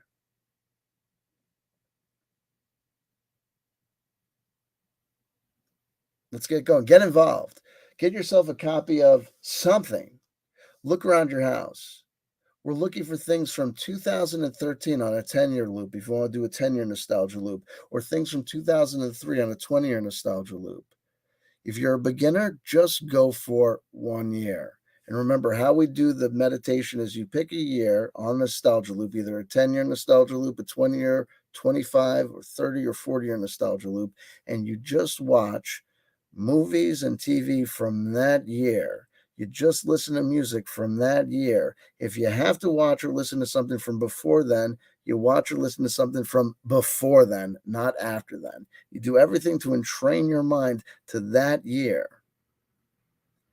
So movies, media, video games, books, everything you do to keep yourself on that year. So if you're doing an early year like 83 or 93, remember, YouTube wasn't around. So you're going to try and limit it. I know people want to go all over the place, but remember, folks, what you get out of it is what you put into it. Don't drive yourself bonkers, but if you're just watching one 1983 movie every once a week, don't come to me and say, I didn't really do anything for me. No, that's not how it works. If you only listen to music every once in a while, and every once in a while you listen to something from 1983, it's not going to help you. You're got to be conscientious, paying attention. When you don't start fights with your family members, don't go crazy. But when you are in control of that radio dial, you are exercising control. And that means if you're in the car just listening to the radio and there's nothing on but this is the radio, you're turning the radio off. Because the radio is not going to just 1983 to this or that. You're not aware of what's going on, so you're turning the radio off. You don't want to do that? Then make sure to go get yourself a tape from 1983, or make sure you get yourself an iTunes playlist where you go to you do that to your friend. You go to Wikipedia, albums released in 1983. It's got all of them. You go through. I like Lionel Richie. I like that guy. I like that douchebag. And pretty soon you go with whether you got iTunes, or you got YouTube Music, or you got some other thing, you got nothing. You just get those albums off YouTube or whatever. You just have them lying around or whatever. Listen to that shit. And pretty soon, before you know it, you're going to realize everything's just that time. Spooky, the X-Files turns 30 in September. Spooky, no, like you missed it. Honey, I love you. Listen, honey, you showed up at the tail end of a 3-hour stream. I love you, but I love you. But you showed up at the tail end of a 3-hour stream. No. You're going, after we end, you're going back and you're enjoying it from the beginning, solo. Once again, you must sugar your own churro. Right? Oh, I thought you were saying to me, like, what? No Ike?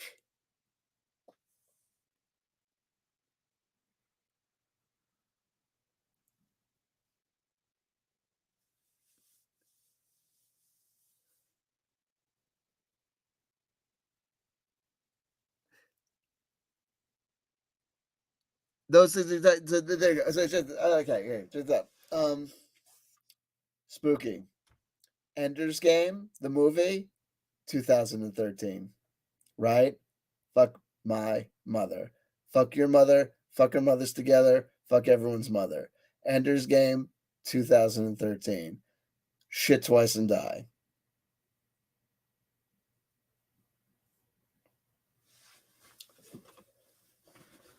Remember, I showed you that 1989 to 93 fucking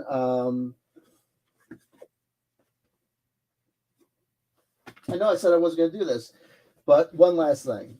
I've got so much shit. It's not even funny. One last one. Oh, God. I just going to keep on doing it.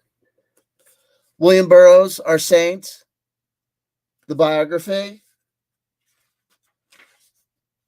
Okay. First published in paperback in 1993. This revised and updated edition first published in 2002, which was last year, right? Oh, we just missed it. But it was first published in paperback in 1993. Copyright by Barry Miles, 1992 and 2002, but first published in paperback in 1993. Hold on, watch.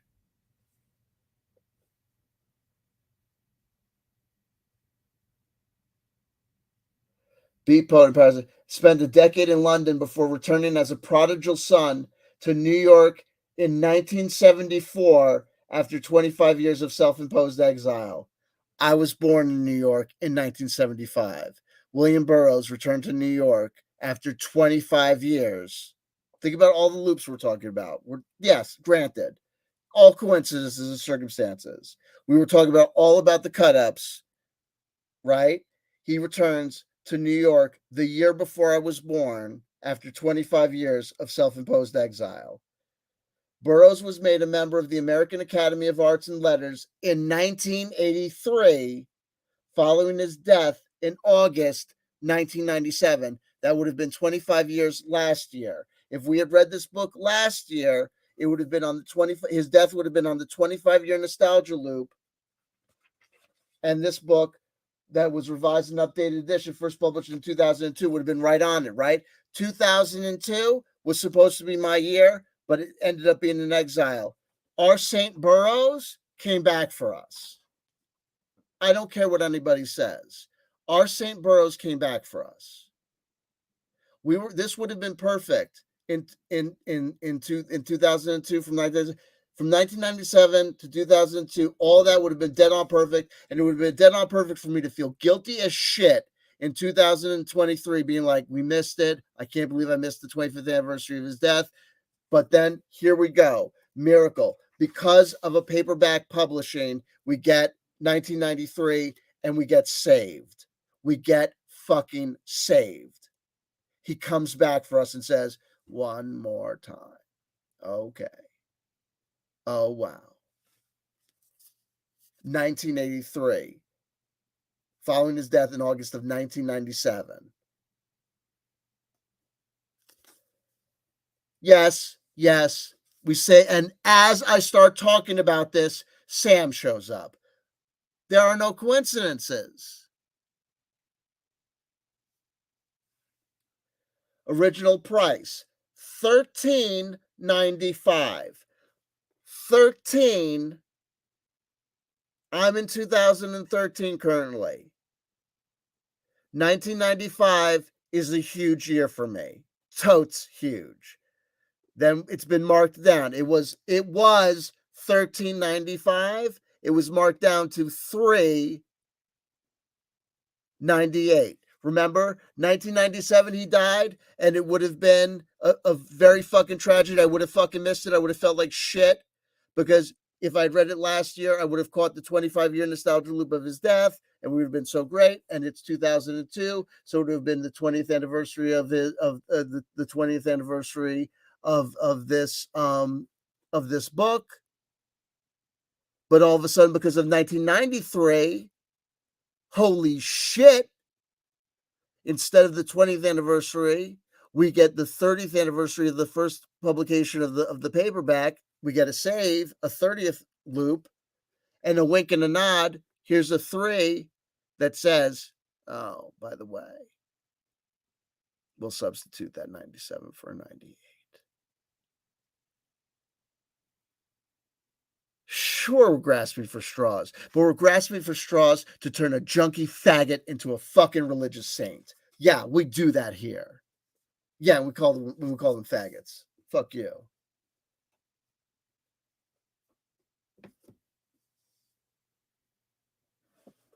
One more. That's it, and then I'm done. But this is a cool one.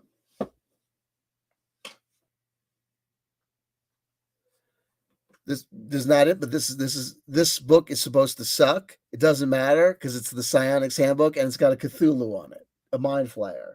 It's a Cthulhu. That's it. That's all that's necessary. And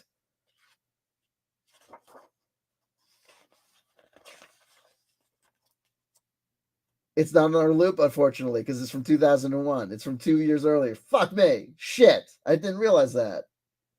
Oh, you gotta go into the lot. You gotta go into the well, not I don't like into the storage. But part of my personal mythology is that Bruce R. Cordell is mind controlled by Monty Cook. But I have to put this somewhere.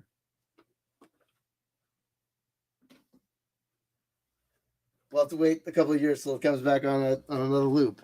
Where I have to find something? Hold on.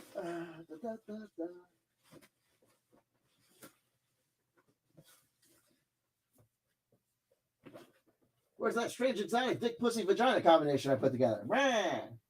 Sorry, that's not what I meant. I was putting words together. I was being obscene.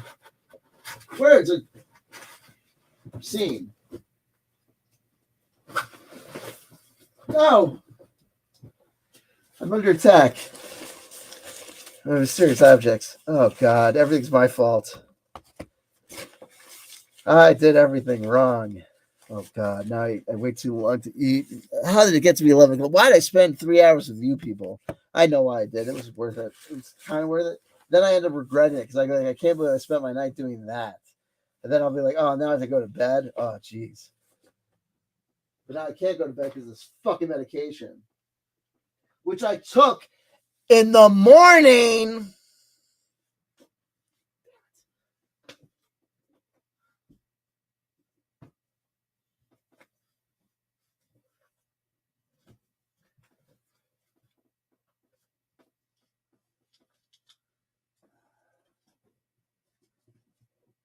Are you guys enjoying this? Like, do you get like? Do I make sense, or do I sound like a crazy person? Is this like? Is the spellcraft going anywhere?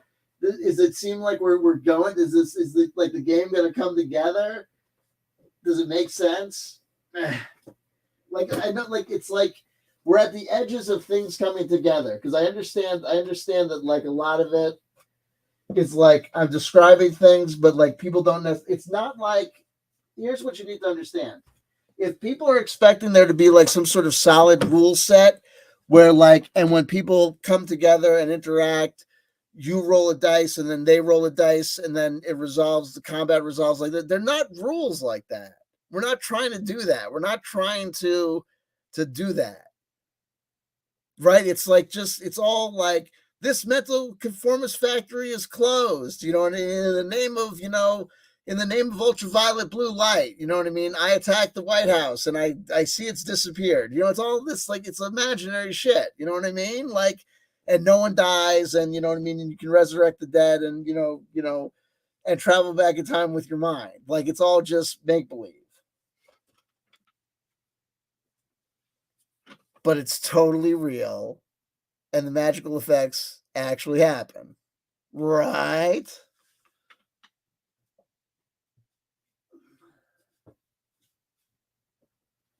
I have one more instance of the universe smiling at me. I have several instances of the universe smiling at me. What's going to happen is next time I come to you guys, I'll have more opportunity to go through what I'm calling the goodie bag, like what I'm calling these books. I have all these books that I've isolated as being the main books that are. God damn it! You fucking. Why do you keep on turning off your camera?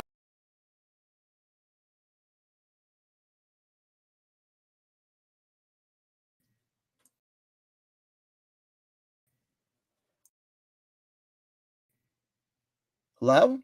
Can you hear me? So you can hear me.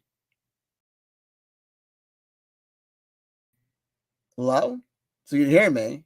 So what keeps on getting disconnected? Hello? Is it the camera?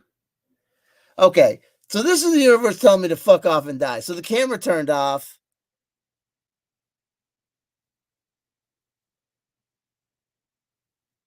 Okay, so I don't know what the hell happened, but this is the universe telling me. So you know what? Check this out. I was just about to show you something, and the camera turned off. Right there, you go. Boom. We're done. Did I do the card? I did the card. Right? I did the card. We're done.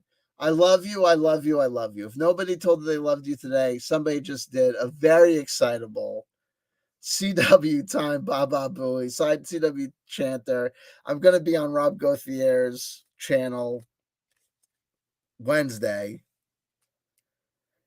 So until then, pork chops and applesauce. I'll see you in the time loops. Tell the people.